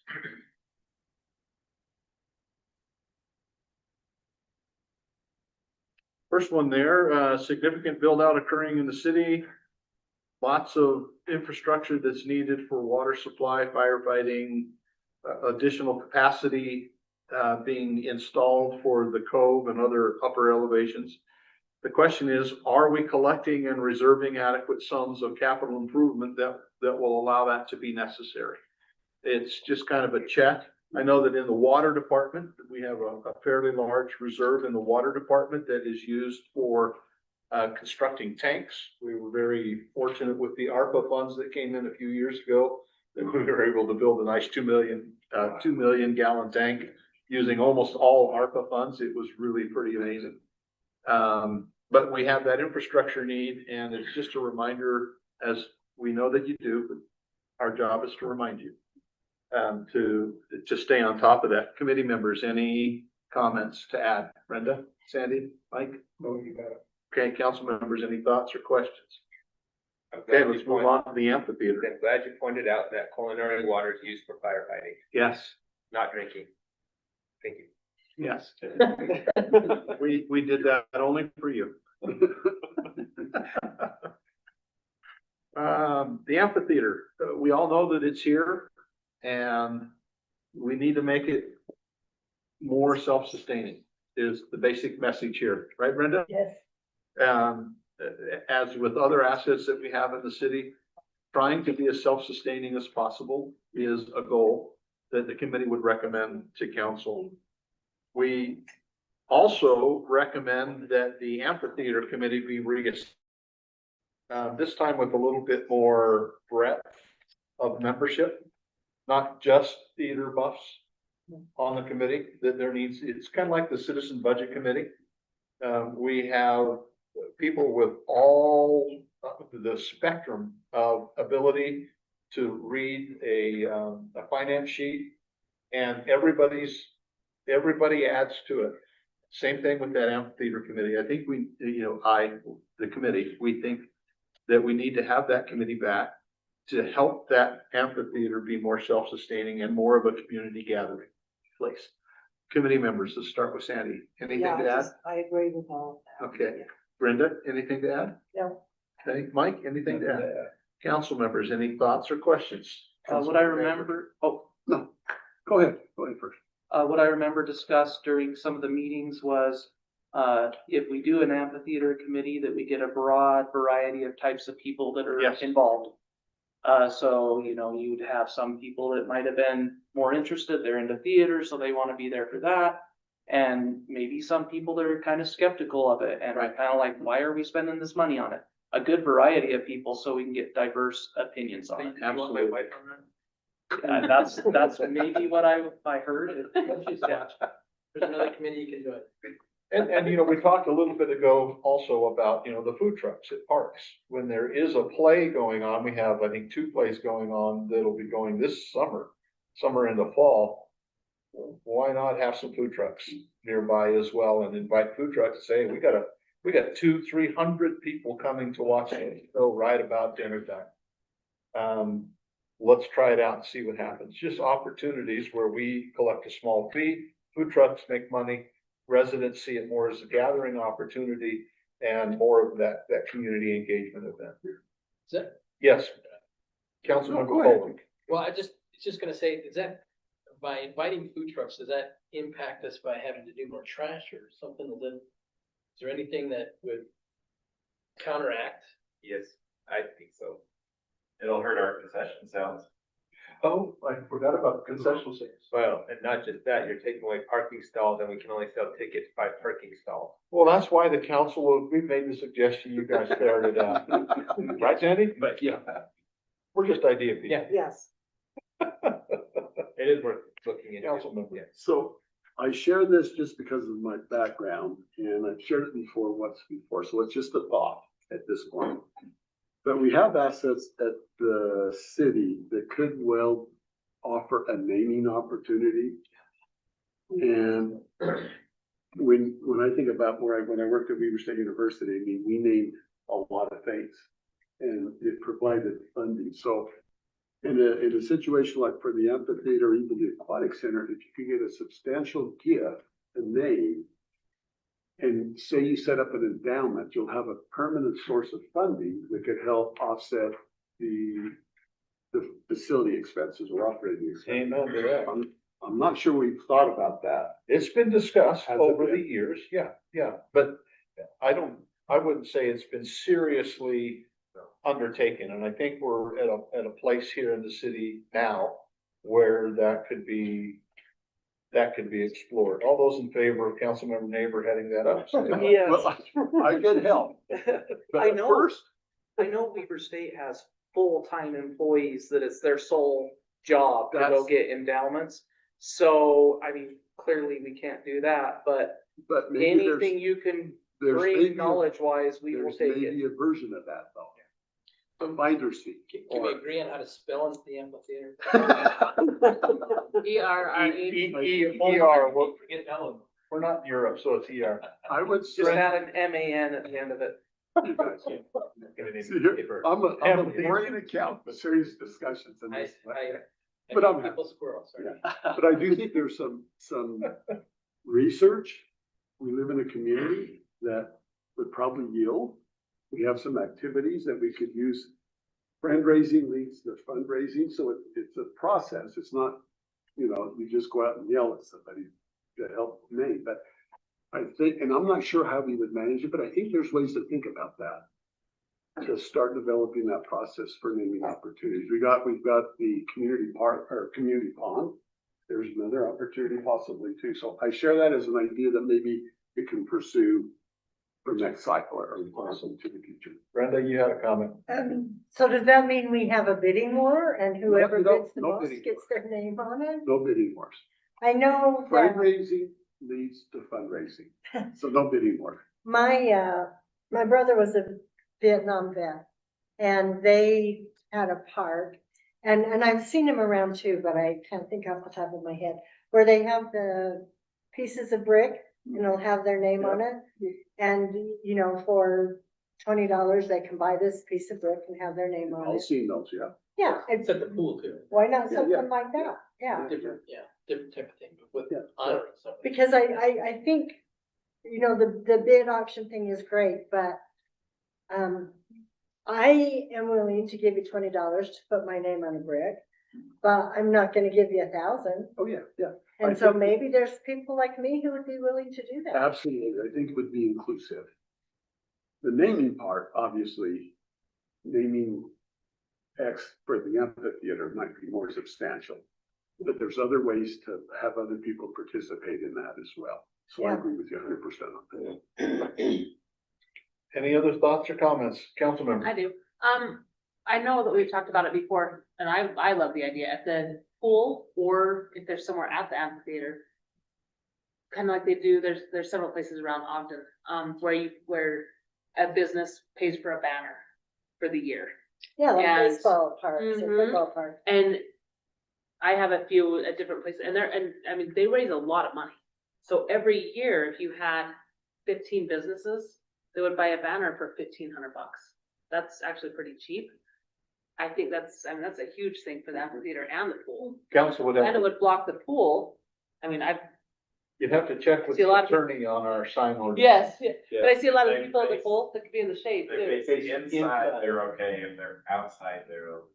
Oh, Under our current. Oh, so they would all have to pay. And that's okay. Yeah, I think we could probably get a lot of businesses around here that would do something like that. I don't know, just an idea. Council, Yeah. Yeah, I think that's. And you just got a new assignment. I said, I Thank thought you, it's though. people I would reach out to if that was something that we are interested in doing. I think I Yeah, like is that. that an because- affirmative vote for Councilmember Carney? Okay. Oh. And Councilmember Neighbors. I said I could. That'll teach you to talk. Okay, let's move on. CSO. Some ideas, obviously, there's some need for CSO. I believe there is a new CSO officer, a CSO in the budget this year, is that correct? Ideas were brought up, is it because CSOs aren't out in their car all the time, right, 8 hours a day? Is it possible for 3 CSOs to share 2 vehicles? Was it an idea that was brought up, whether or not it may work, it may not, because there's obviously front desk work that's being done, there's reports that are being written. Just if it's possible, great way to save money, we don't have to have another vehicle. If it's not, it's not. The second one is related to that. Just identifying other vehicles in other departments, obviously, there could be some budgetary issues with that because you have one department, the police motor pool pays for police vehicles. You have, the water that's paying for water vehicles. Don't know that they could be cross-utilized, but the suggestion was brought up. If we have vehicles that are sitting in departments that are underutilized, is there a way from an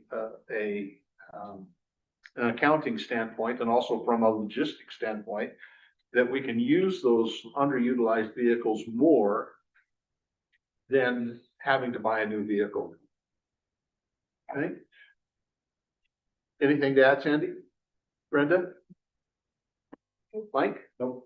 Okay, council members, any thoughts or questions? Councilman Duffy. Chief was kind of nodding his head on, can we get his thoughts on the 2 CSO vehicles instead of 3, just his initial thoughts? Yeah, absolutely, chief. What do you think? Well, my first thought is we would love to have to be per person.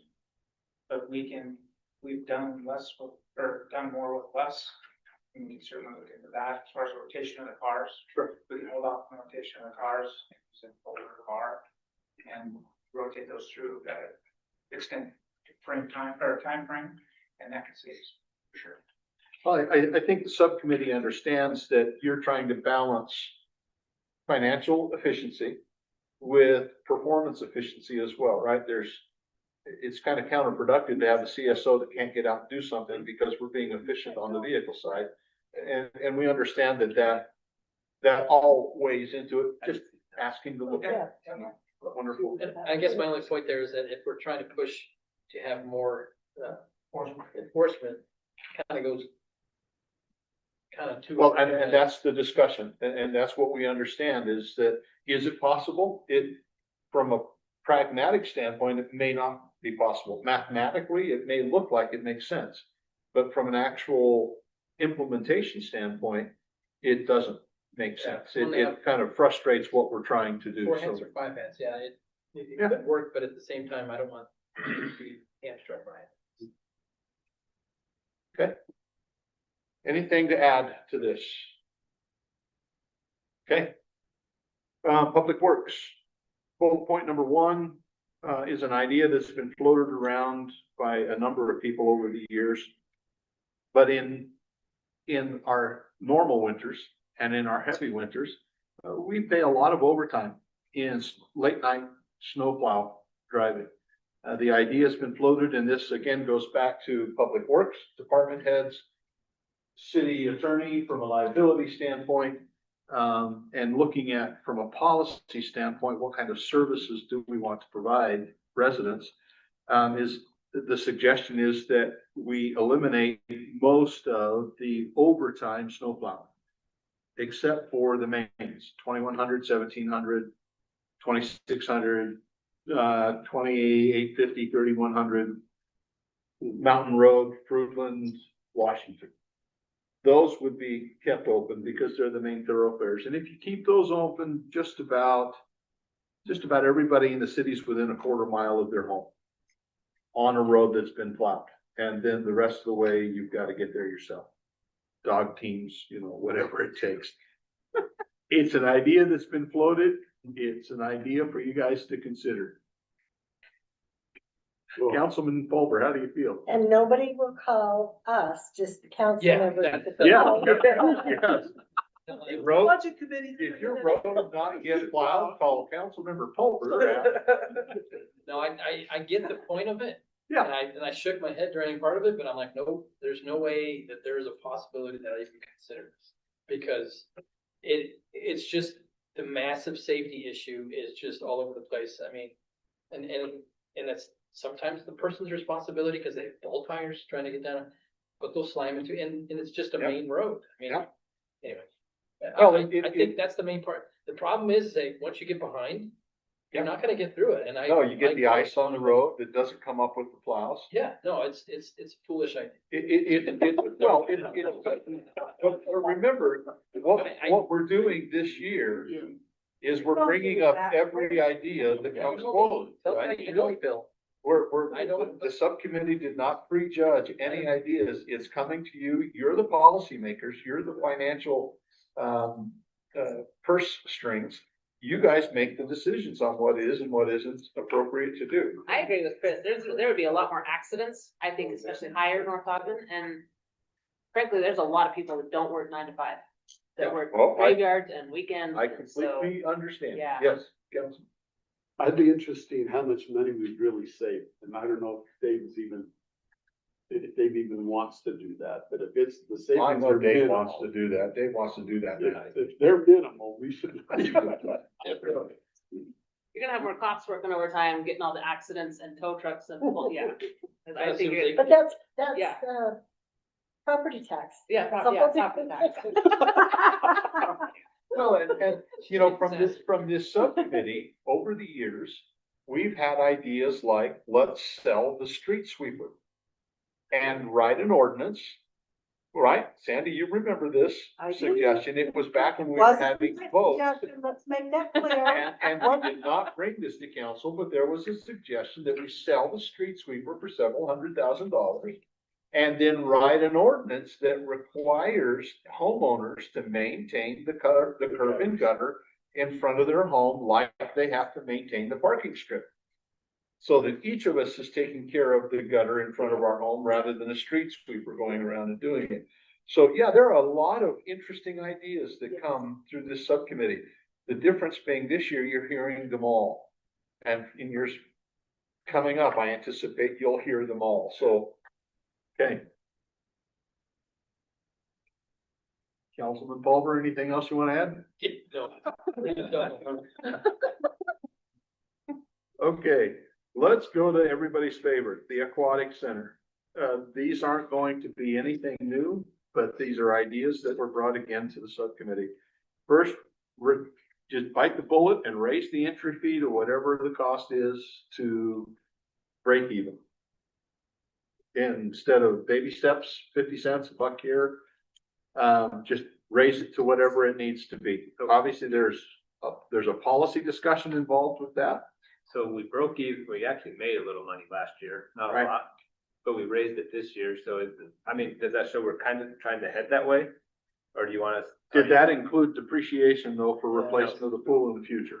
Yeah. But that. And I don't okay, believe it did. So then We broke even. that's what, yeah, break even plus depreciation or break even?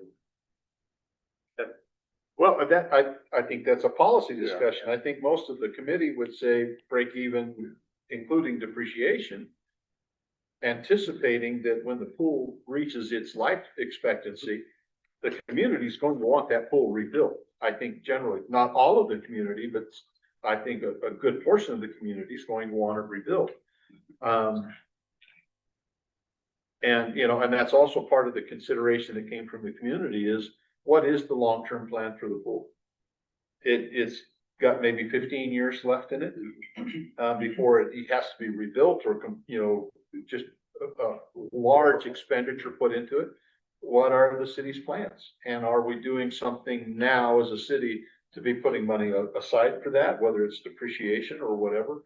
Or is money being put aside for that? Most of us will probably not be on the council, the subcommittee, or even around in 15 years. But we need to be planning now, right? Well, Chris, you never know. right? You might jump off your neighbor's back wall there trying to base jump and, you know. That's tuck and roll thing. I've done that, it doesn't work so well. The next one, open on Sundays. I think that the committee was pretty unanimous on this one. That not that it should be, but that it should be explored and should be trialed for a period of time, whether that's 1 month, 2 months, 1 season, and just see what the results are. Because we honestly don't know. It's kind of like sales tax projections. We really have no idea whether or not it would be financially viable. If it's not, then we don't do it. If it is, and it brings us closer to break even, then, I mean, it has to be a consideration of the council. So I looked at this and I called Peter. I always like to monetize these things that help me understand what dollar amounts we might be talking here. Peter was gonna take a look at that, and Peter, were you able to monetize what, you know, we'd have to discount it from a regular day. Well, I just recognize, yeah, I mean, we're just real rough math. Just if you're to look at a Sunday as if it's a weekend, I even recognize that it probably won't be as exciting as a Saturday for some people. Even if it's half the attendance that you get on a Saturday, you're looking at about $100,000. However, as you realize this too, there's variable costs I didn't factor in with staffing time and stuff like that that'll offset that, but I think overall it would improve the bottom line. So if we were to do that, maybe an idea is to set that money aside for the depreciation too. I mean, that's an idea. So the recommendation from the subcommittee is simply, please give it a try. Find a way to I give think it a it's a great try. idea. There's where a you- lot of people that would go. You say we're gonna do knowing it it's for not gonna these be 2 a visit. months, or we're gonna do it for the season. And every 30 days, we're going to review it and see, okay, what's attendance like? Because if after 30 days, you're having 30 people show up on Sunday, it's pretty clear after word gets out that it's open, that nobody's using it. Well, okay, folks, we're reviewing this every 30 days or 45 or whatever it is. We're not gonna do this anymore. And that way, anyway, you guys get it. I don't need to say anything. The aquatic center could be another naming opportunity. Absolutely, absolutely. Yes, Brenda. I think 30 days is too short, because I think you have to get the information out there. I think it's gonna take some time to get it out there that it's open on Sundays. My recommendation would probably be a season, unless you find out after 45 days that you're not making anything and you're not covering lifeguards, then yeah, it needs to be done. But I think the information has to get out. Yeah. And on a very personal opinion, as you're thinking about this swimming pool and it's got a 15-year life before you're gonna have to put hundreds of thousands into it, please don't be stupid about a cover. I'm not saying don't do it, I'm saying don't be stupid. Because there are different covers and some of them that have been talked about are stupid. And you get those blow up kinds, they tear easy. Not only do you have to heat the pool, you have to heat the whole air. And that seriously consider that, along with your pool and how long it's gonna last. Something that Brenda, that you just triggered, that committee members, you'll remember was brought up in the meeting. There was a presentation made to council a while back, several months ago, by some high schoolers to do some things to the pool to make it more amenable for the team to be there. The committee was pretty unanimous in its thought that, well, if Weaver High students want something done to the pool, then Weaver schools can pay for it. Right? I mean, you look at our property tax bill every year, 52% of it goes to the schools. 11% goes to the city. So I would say the committee would probably agree that that's a recommendation to think very hard and careful about us using North Ogden City taxpayer dollars to pay for something the schools ought to be paying for. Or the team that wanted it. 'Cause my concern is then you get so many hours into that, Yeah, you're gonna limit just the normal. public people who want to use recreation. it. Right. So Okay. on Yes. Sundays for Aquatic Center, I could just see ourselves talking about this and talking about it, talking about it. Let's just start it next year. Can we do it this year? Well, that's gonna be my suggestion. You're gonna have to wait a year because we don't have the staffing. Yeah, so I'm saying, You don't have the staff so we to give do it. Justin a lot of mental Yeah. preparation and all the preparation that he needs to be successful. And we say, next year, we're starting And I Sundays. think there's understanding on with, and certainly with the committee, but also with council, that there's going to be a certain pushback. For obvious reasons, right? Yeah. And we have to remember, this is just Phil speaking, that we are a government entity. Okay? And I'll just leave it at that. That's it. Yes, Sandy? Are you saying start next year for the season? For, Because I for the think, season, okay. and Because the I- only reason it would end is that if after 30 or 60 days, it is absolutely clear that it's not Yeah. working, then we go back. I do think even if like the first 30 days, you're not getting a lot, that doesn't mean the word hasn't got out. I think a lot of it is gonna be, there are families who are gonna say, we're not doing things like that on Sunday. And I think after they see their kids' friends are all going there, eventually a lot of those people may join in also. So I think for the season, I think it would, The season is only I 90 agree. days. Yeah. It's not that long. right. I agree with Brenda's comment earlier that perhaps 30 days is too short. Yeah. Yep. A time to make that, do it for season and check it after 60 days. I think we need to talk with Justin to see if it's feasible, not feasible, but we need to get the staffing up first. So it'll be another discussion. Well, and again, But did coming from the, the- did the council just, Well, yeah, it's not like this is wasn't an agenda Right. item that's voted on, but I'd suggest that we have an upcoming agenda item specifically Aquatic Center on Right. Sundays, No, I and agree. we have a No, full that's- discussion and say, yeah. I agree. That's what I was just gonna say, is But that if you go it to the next really, bullet point, in my opinion, needs to be a council decision to say, we're gonna try this. And, We're gonna and, jump in and do it. and we have to do whatever we have to do to make it work. Brenda, you have your hand up? Yeah, I know that one of Justin's concerns was getting people to work on Sunday. Right. I have two grandkids from a very religious family that they take their turn and they're willing to, as long as it's not every Sunday. Right. They work one Sunday and then they get the other, or they work every other Sunday and every other Saturday, whatever. But I know that that's one of the reasonings is that kids won't work on Sunday, but I think there are enough that might. Well, if you drive around town on any given Sunday, whether it's Lee's, Cafe Rio, Arby's, McDonald's, Smith's, How much did Lee's Every- increase by opening on Sunday? they didn't. The businesses all over North Ogden have young people that are working on Sundays. That's other staff. And we believe as a subcommittee, it's worth the investigation. Yeah, agreed. I agree too. 100%. Side note, do we know, that's like a Pulverman. Do other city pools, are we aware of others that are open on Sundays or not? if it's a ginormous Like pool, Roy and Brigham City, do we know at all? John? I guess we can look that up later. My personal opinion, and I won't speak for the committee, this is Bill speaking, I don't think it matters. No, We're looking at trying to make. well, I think what I was trying to get to is could we earn the money while they're not open?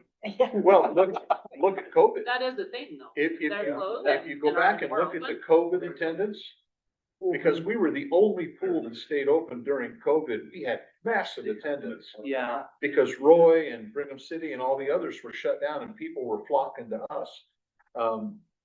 Anyway, anything else on the pool? Yes, Brenda? Yeah, I have one final opinion on the pool. and I'm glad that you guys get to decide this, because John looked it up. We're charging, I think, $10. Brigham City was 8, Roy was 8. Now, if you're gonna take that and double it, you're not gonna have those people coming, I don't think. Right. I think that will be too much. So I'm not sure that I agree with, I don't know how to say it. Yes, you should pay to play, but if we price ourselves out of Obviously. normal use, Yeah. then we're just hurting ourselves. I know John looked at some of the subsidies that the other pools are getting, Yes. and they're in the $250,000 Yeah, Brigham City, I believe, range, was- where we're in the Yeah. 100,000 in a year where we don't operationally break even. So it's a question for council really to ask the citizens, do you want to have affordable pool prices? Excuse me. And pay higher taxes to subsidize it? Brigham's open 1 to 5. Yeah, and Roy's. That's on the policy side. Anything else on the pool? I think, Yes, Mike. The concession. And I think that's. Oh, did I skip some Yeah. concessions? Well, I think I could go with the Sunday, all in the same conversation. Yeah. And Justin does want to run. Oh, Expand the concessions offering. Yes, I'm sorry, Sandy. Thank you So for I grabbing. think one of the things that you need to consider too, like with Brigham City, and John, you brought this up while we were talking, that their municipal power, their sales tax is greater than ours. Right. So they have the money to supplement that. Right. That we don't. Right. Yeah, there's a lot of factors. I think that you gotta consider that, we'll consider You gotta get more sales. what you do. I agree. You start a business and build something. No, we have some property that's gonna become available, so. So one thing on the pool, one last thing on the pool is that I think we as a council need to figure out how to get an idea of whether or not it'll be palatable or just to be open and honest and transparent with the citizens. How do we do that so that the majority people hear the fact that, hey, we're gonna have to raise your taxes by 20% if you want this pool to go beyond 15 years? That's a simple fact. I mean, it's one of those things that if they don't know, that if you want, either that or it ends in 15. So it's one or the other. So I think that's, I don't know, I was debating on how do you get that out of the ballot, but. They're playing around with it, if open on Sundays, would be I the don't think it's appreciation It's not gonna be for 15 years, it might. 300,000 a year. So anyway, I think there's a discussion on that we need to have, policy wise. Anyway. You know, and Go ahead. maybe one of the other things you have to consider too is if, one of the things on here was to sell the pool. If you're gonna sell it, if you're gonna make that decision to sell it, the decision to sell it, you're gonna get a lot more money out of it before you have to start pouring all the capital to it. So if that's something that's gonna happen, we've got a projected, 15 years left. You wanna sell it long before that 15 years, so you don't have to start, you're gonna lose. What you would get out of it, you're gonna lose the capital cost that they have to put into it. And I'm just gonna bring this up, because it always comes up as part of the Sunday pool discussion. But 12 years ago, there was a proposal that city parks be closed on Sunday. Because people they wanted Sunday to be quiet. I'm gonna take my family, go to the park. I'm just saying that it was proposed. And then when that was shot down, the proposal was brought back with research showing that grass needs to rest at least once a week. And why don't we let the grass rest on Sundays and close the parks on Sunday? I'm saying that because we have to be very careful that we separate church and state in the decisions that we're making as a council and as a city. We know the community that we live in. We know the predominant feelings about things, but we can't say no to something simply because any particular religion might find it objectionable. We have to, and that's why I think it's great, why we think as a committee, it's great that you try it for a season and then you have data that says, okay, it is not fiscally responsible for it to be open on Sunday because it's costing us more than we're getting in revenue. Conversely, if it does make good revenue and we're making money, then it's fiscally irresponsible to the taxpayer to not do that. And just, anyway, you get where I'm going with that. One last note on the poll, it was nice to know that we went to the top 10 schools in the Yeah. area. Yeah. Pretty cool. Number In four. the state? Yeah. The state. It was where- Provo all the way up. Number 4 in the Yeah. state. And the Wasatch Front, it was pretty amazing. Mhm. Okay, let's go to income opportunities. We won't spend a lot of time on this. Obviously, the first one is already being discussed at 3,100 and 450. Creating corner markets and neighborhood markets. That's an idea that's been floated repeatedly over the years that keeps coming up. So obviously there are a lot of things that council has to consider when you're considering neighborhood markets. I know that some of the neighborhood markets that have been discussed are more like the not scooters, but, straw market. You know, there isn't gas there. It's not a Maverick or 7-Eleven gas station. It's a straw market kind of thing. There's a lot to consider with that. It could be an opportunity from a sales tax perspective, from a property tax perspective, for the city to increase in revenues, but it's a discussion, something that council ought to consider. There was this good suggestion, we'll go to the last one there. When Barker Park is built out, include retail shops and food. It can be temporary, added as an amenity to the project. It'll create income. Like I said, we're presenting every idea that was raised in committee. Okay, Mike, I'm gonna let you take the last one because this was kind of your baby. The rolling budget review is a great idea, but I'm gonna, Mike, it's your babies. Yes. Can we do the senior center first? Oh, yes, And yes, then, and then. yes. Okay, Mike, hold. Senior center. This is very much like our contract that we have with the animal shelter. The county has made it clear that they're getting out of the senior center business in the near future. We need to decide as a city, what are we going to do with that building? Because right now the county, at least for the employee, pays half of the employee's salary and benefits.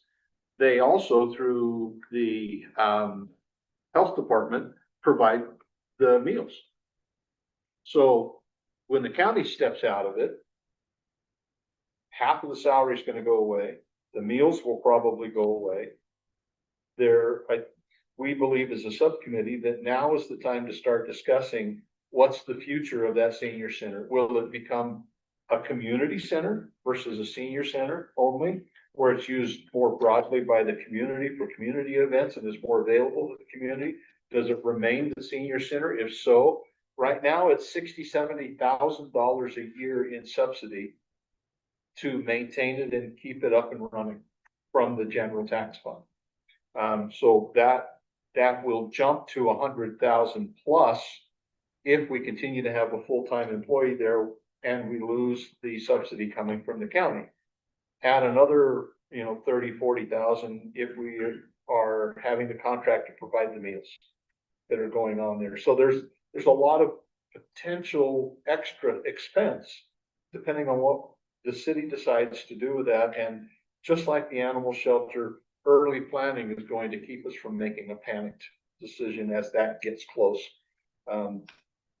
Just because of the political blowback, I would anticipate that the county will sunset that thing in a rather rapid fashion, rather than letting it drag out and people coming for months and months and, and long periods of time to commission meetings and talking about the county getting out of the senior center thing.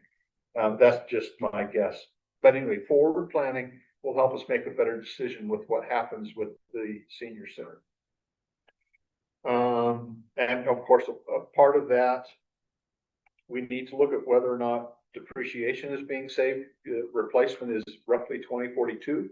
Are we collecting depreciation to replace that building? If not, how do we propose to replace that building when that happens? As we look at the exit of the county, is it possible to run that thing with a part-time employee? Do we actually need a full-time employee? All these considerations that will help us. And then last but not least, this probably wouldn't be popular, at least initially, is the idea that we may have to charge membership for individuals who want to participate in the senior center activities, that North Ogden residents get a discount. But we have a lot of seniors from other communities whose tax dollars are not helping subsidize that building that they're using. And so that it may be necessary to charge an entry fee, a membership fee, or, you know, something along those lines. All that needs to be considered. Sandy, anything to add? Brenda, anything? The only thing with the senior center is I would like to see somehow it investigated if some of the communities around, I know Pleasant View contributes, Harrisville, Far West, Pine City, some of those communities would also consider going in and making yearly financial. Make it a regional, senior center, you're suggesting. Especially when we're having to put the entire bill. Yeah. You know, find out who actually uses it. Right. And, you know, I understand there are people from the valley, even people from Ogden, but if we can kind of find out who uses it and the numbers, and go to those cities and say, you know, we have provided this for this many years, now we need some help. I know back when Casey Kinemura was doing the metallurgy over there, ring making and stuff like that, we had people come from Logan to take his metallurgy class. So we had people from a long way. Mike, anything you'd like to add? Nope, not the senior center. Council, anything you'd like to add? The one big thing there is that I think if we charge membership, we lose some of the subsidies, and I think that's the one thing we just need to figure out, that legally, what can we do? Because I know Riverdale, I think does this. The membership fees would come when the subsidies leave, when the county gets out of it. But I thought there's federal things too, that. It all comes through the county. Does the county get federal money for the food, I think? I thought that's what yeah. Yeah, through the health department, but that wouldn't come to us directly because we don't have a health department. Anyway, but yeah, I think what your point is that there needs to be a plan, and that. Yeah. And something you mentioned that I just kind of tickled me was the fact that, you know, why does it have to be just a senior center? That's part of the consideration. Does it fiscally make more sense for it to be a community center that's used more broadly versus just a senior center? It's pros and cons to both that you as council get to weigh out and make that decision. And if And it's we'll work, hand out your phone numbers. people could rent it. Yeah. I think Well, they- people would rent that, Rent it out. and they Yeah. don't. Is that a sales tax, rental? No. Okay? Mike, now you're on. And Peter, this is one that I can sit down with you and go over it with you, but we talked about it a little bit in the committee. And in the private sector, they will do forecast budgeting.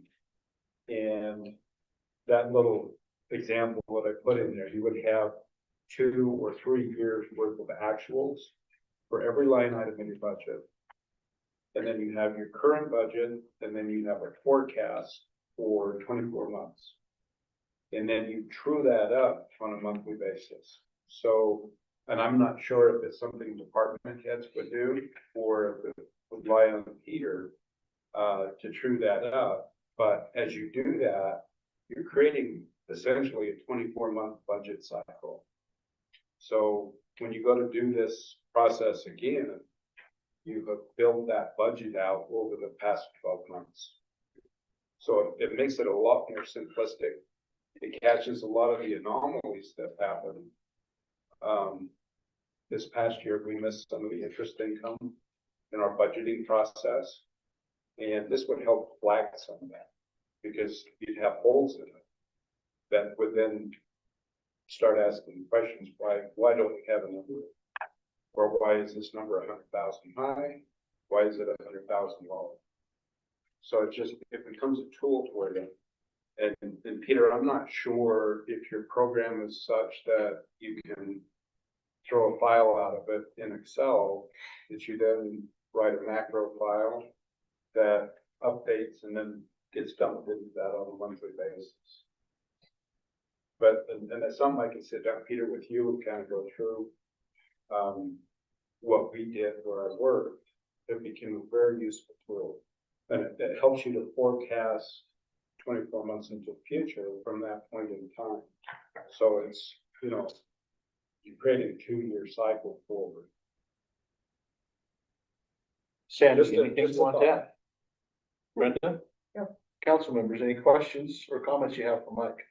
I think that's, I mean, to be honest, I think that's a good thing if it's a helpful tool. I think the biggest thing is the implementation and, you know, is it worth the bang for your buck? I think that's gonna be up to Peter. Right. I don't have a clue what he does on a daily basis, but we do, no, but I'm saying if it helps him Yeah. produce these Open charts the that door. we need. Open his door. But if it helps, because I think one thing we're lacking, I think is more, updates to see where we are. You know, I think there's a lot of graphs and stuff that I think, I don't say are meaningless, but, you know, where are we in expenditures? We see this in the audit committee, and I'm like, I to be honest, I struggle with some of the graphs because it doesn't translate to, the civilian sector where it's like, well, we've expensed this much and really we expected this much. And I'm like, okay, but it's a line on a graph. I don't, okay, that's pretty, but what is it is meaningful? I think if this helps maybe get us away from just looking at graphs where, I mean, half the time I think if anybody else doesn't give a blank stare to graphs, I'm an engineer, you know, anybody else anyway, but I think if it's meaningful and you can understand it by looking at it, great. There's some I refuse because it's. Yeah. Maybe, What, I'm sorry, Mike, go ahead.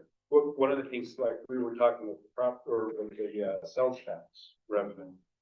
This would help with that to a degree because you would be forecasting, you know, you like right now, you'd be forecasting that by quarter. But you do that also with the expense side. It would be cumbersome to get this established. Yeah. But once it's built, once you build it out and you start updating it. Yeah. You know, then possibly it becomes a very valuable tool. When I didn't, can I talk? Yes? Everybody okay with council member neighbor talking? Sure. Okay. The boarding accountant. Go ahead. So when I did my review with Peter on our accounting systems, I think we're still trying to understand it, right? Peter, what you say, the full capabilities of the system, would that be, you're getting better and better every month, I've noticed. It can do yearly projections, so for example, it can tell me what it thinks that we're gonna spend at the end of the budget cycle. Yeah. To go beyond that is probably asking too much. Right. But it's also very limited in the sense it's just gonna look and spread your expenses as if it's being spent equally every month that it's. Yeah. So it doesn't always work, right? If you have one expense in 1 month, it's gonna think that Yeah. it's gonna divide that by whatever. So we're kind of a one-man staff there a little bit. And investing the time to understand our current accounting system, I think is a priority. And I see Peter learning how to use that much more and more. I see the benefits of what you're suggesting. I just wonder if it's doable, actually. If it really is gonna take so much time. I mean, we don't know until we look at it, right? It'd take more than Peter to build this out. Yeah, yes, and I think that's what I'm seeing. You said you're. Slightly. Yeah, might start, you can. Sort of a- If you had like a spreadsheet model, that would be really useful. Yeah. I've got one I can share with you. Yeah, so I see the value of what you're doing. I just see the limitation in staffing and the other stuff that he's doing, Yeah. and we're still learning the accounting See, system. what his software does is it takes that one-time hit and spreads it out Yeah. even. Yeah. Where if you're forecasting, you have that one-time hit, the next month, you've adjusted it down or you've adjusted it up based on what you think reality is. Yeah, I see the value in what you're suggesting. Yeah, just working with the one man. Person is kind of difficult, but I think it's good for Peter to take a look at it. Okay, anybody else have comment? Mayor, we are done under an hour and a half. Just a final comment from the committee. Thank you to the mayor, to council members especially to department heads who were at so many of the meetings and have made themselves so available. John, as a city manager, residents that have come regularly, and participated and given comment. It just makes it fun to be on the committee, and it makes it feel like we're actually getting something done. With everybody being so cooperative, and even with some of the harebrained ideas that we come up with. I think it's great that, you know, they're under consideration, and that we, as a committee, we appreciate all the time and the effort that council and department heads have put in. So thank you. And that concludes the discussion for my part. Sandy, anything you want to add? I'm good, thank you. Brenda, anything you'd like to add? Mike, anything you'd like to add? No. Okay, great. We're concluded then. Mayor? Yes, Steve. Sorry. Go ahead, Mayor. Yeah, I'm done directing. It's yours now. I was just gonna say thank you for the committee's, all your efforts and work. And now as a council, we have our marching orders for the next couple months of what needs to be discussed and figured out. Did you have something you wanted? Well, I'm just tallying some of the ideas that we were going through, monetizing a lot of the items, so. $1,500, I saw, 50,000 and 90,000 and 300,000, so we're almost to $500,000 in savings. It appeared to me in saving money for our budget next year. So that probably, it kind of scared me it was that high. But that would suggest that we could possibly reduce that request down, is what it's feeling like. Just from the numbers that we looked at, rough numbers, and Peter's gonna have to look at those again. And, but this effort that you have gone through looks like it's saving us too, just by asking some of the questions. It's a great committee, great ideas from the committee. Yes, go ahead. So I don't know if you want to talk about this now or in mayor, council, staff comments, but we have talked about the banners in Aquatic Center a lot. Can we ask John to decide who within staff will run that? Because Justin's at the beginning of the season. He might not have bandwidth to take that on. So I believe we should ask John to help figure out that. I'm glad to help a little. I just know I'm not going to have the time to really see it through unless we have a council member that is truly able and willing. If it's council woman Carney, then that's great. But I just want to. Yeah, don't add that. I don't have to vote, but I vote yes. Yes. So I'm just saying, I want to have a decision tonight on who's going to run that, and let's get it going. It can be as simple as a business pays $1,000 per year, they get a banner, or something very simple to start, and we can refine it as we go. So I don't want to lose out on that for much longer. We've talked about it for a few months, and more than that. Yeah. So.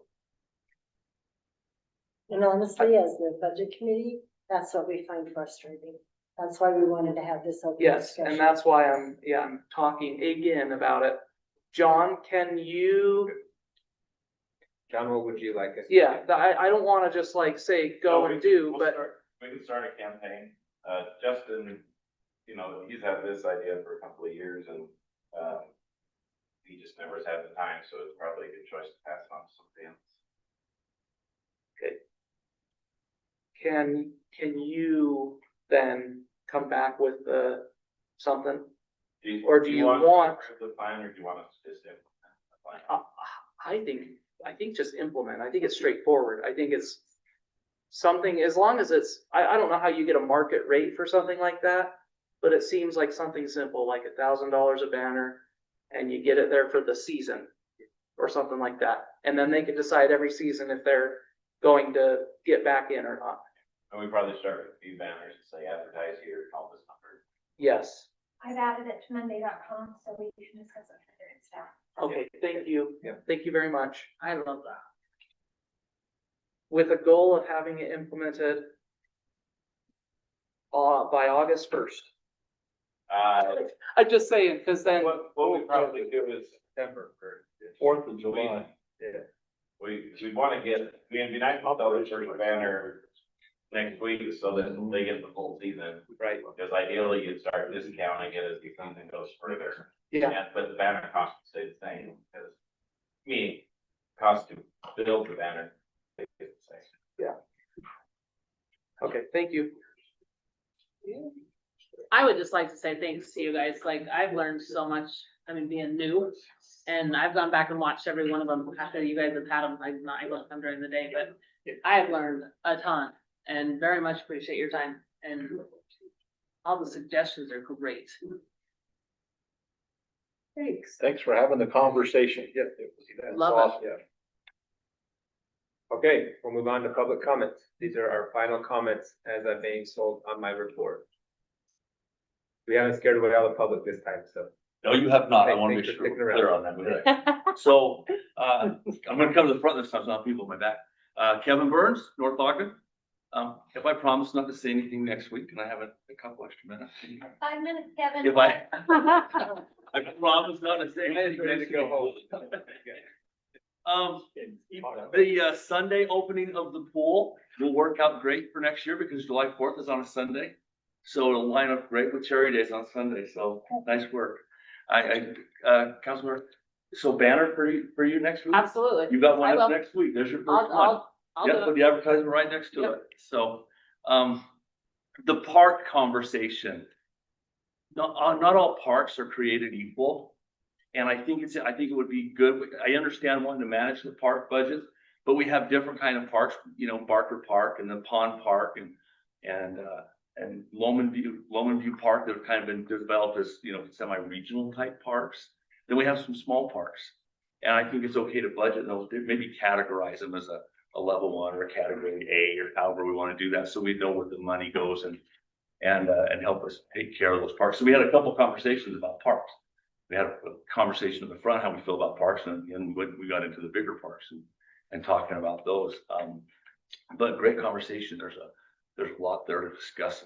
My brain was kind of spinning over there, but I needed to make sure I made it all nice so the mayor wouldn't accuse me of being scared or something. So he knows where it comes from. Peter's got his hands full with this group. He's got his hand, and I know he belongs to a local organization of city finance directors, and there's a lot of resources out there for him to work with. And there's no reason to reinvent the wheel here. I know if you chip on it long enough, it'll look like a wheel, but somebody's already invented that wheel. And we just need to talk to our neighbors and our cohorts and these other ones and see what they're doing, because they're doing it. I know a number of them, so I know they're doing it. So thank you very much. Yeah, I know. I tried it. Conscious decision. I saw the look Ryan was giving me. Yeah.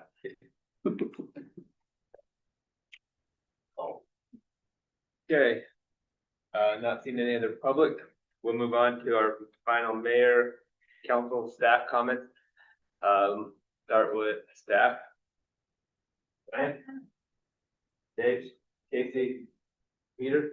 Couple things. Okay. Okay. Absolutely. Sorry, just because so much of what I'm involved with,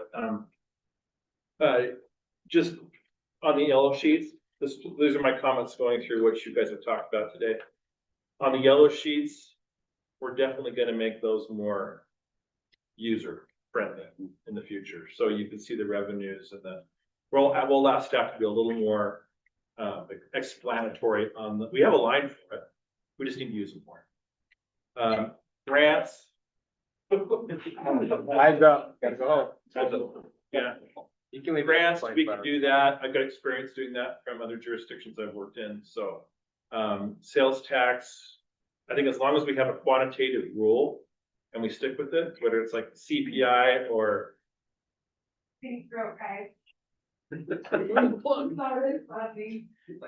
Our rolling averages, I think as long as there's something consistent, I think that's a good idea. The HSA, I looked into it. If we pay employees like in advance, once it's theirs, we can't claw back. So we either got to do it that way and just let it go, or we have to do it month by month. My past employer just did it month by month. So I guess we can decide what works best. And then Mike, I'd love to get with you and look at the guts of that. I think that could be useful, at least in looking and seeing how we can implement them. So, that's it. Chief. Thanks for your time and effort, everybody. Appreciate it. Scott? John? No. Council? Yeah. So I just want to foot stop this. I tend to agree that, we have a sidewalk fund that's used for the sidewalk. And the TUP should be used for roads. And I don't know how that got kind of sideways. I know what you're saying. I heard it. And I was like, and I tried to comment and it wouldn't work. Anyway. So I just want to make sure that, I think council agrees on this, but obviously chime in. I don't want to make that a gray area. It's roads, sidewalks. And I know there's things we've been talking about, curb and gutter and things like that for other things, and I think that's okay. Curb and gutter, I know, obviously, to me, that's part of the road. If you're doing that, you're doing something with the road. It's not part of the sidewalk, so. Anyways, I just want to make sure that's understood. And if I don't know, then please educate me. The other thing is the Citizen Budget Committee this year was a handful. I think it was, at the same time, that's a good and bad thing. The best part about it is that all these uncomfortable conversations happened, and a lot of bull in the china shop type things happened. And I think for other cities, I look at other cities and how the bloat continues on most cities. We don't have bloat. And I think that makes me very proud of our city, the way we get into the, we're pulling the engine apart, looking at the spark plugs. Yeah, these are good. We're that deep into the city's finances. And I think I can't think of any other city that does this. I hear people online, and that's why I guess between JD and I think we've taken over Phil's responsibilities for yelling at people on social media. Thanks. So, I call a spade, and I don't hold anything back, and I try to be factual and honest, and I've been getting hammered, and that's fine. I think the biggest thing there is that, we need to be open and honest about what we're doing with the city, and I think the Citizen Budget Committee is the place to do it. And if people are like, I don't have time, then you can't, fine, that's fine, but you have to trust the people that are doing it. And if you don't, then okay, elect somebody else. I'll be the first to say, vote for somebody else. But I think this is a very good thing we do, and I won't belabor this any. Okay. And Phil is grateful that you two have taken it. So is Tara. Some days JD's like, have you seen this guy? You got it, I know. I forgot to mention this the last couple times. I wanted to make sure I mentioned it. So the North Ogden Grandstand was recently given it's on the National Historic Register of places. So that made me think that if I understand, once something is on a historic register, it's pretty protected. So we're gonna have to put that on the capital sheet, and we're gonna have to start saving for it, because when it has to be refurbished, it's not gonna be cheap. So let's be thinking that is something that almost immediately needs to start getting on our capital fund radar. Oh, it's already on there. Don't even worry about it. Good job, There Council. should be some grant money available. That's why we got it on there, for the grant money Okay. availability. Yeah. Well, don't I feel like a horse's patoot? No. I think it's just. That's great. It's just. Yeah, I'm calling people weird names. Yeah, so that's great. I'm glad to hear that it's already on the capital funds. Is there a projection for when we want to get that redone? In the next 2 years. Okay. It's on our 5-year plan. Okay. Okay. Anything else? So, okay, John. Can I have one clarification? Yes. So staff has never talked about using tough money for sidewalks. It's always been for asphalt. It just, I took Kevin's question as, can you legally do it? And the answer is yes, you can legally do it. Hasn't been talked about doing it, so it's helpful to have the council set, hey, our policy is no on sidewalks, but there may be some questions from an engineer's perspective on what counts as that, because like a pedestrian ramp to a new road elevation might have to be redone, but is that a road project or a sidewalk project? So just trust that with your guidance that Dave and Bowen are gonna follow that, but give them a little bit of leeway to do some stuff, because there's a lot in the road that isn't asphalt. Okay.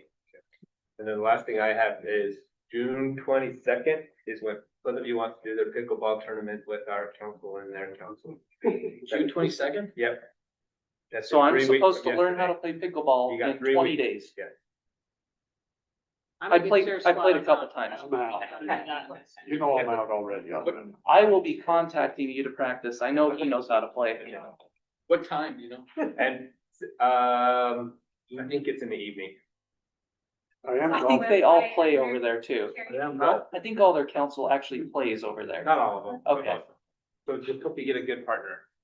And then we did, Sandy brought up, next week, we will have an update on cherry days and all that other stuff during our council meeting. Remind us of our responsibility. Yes, that was the reasoning, so that we all know what we're doing.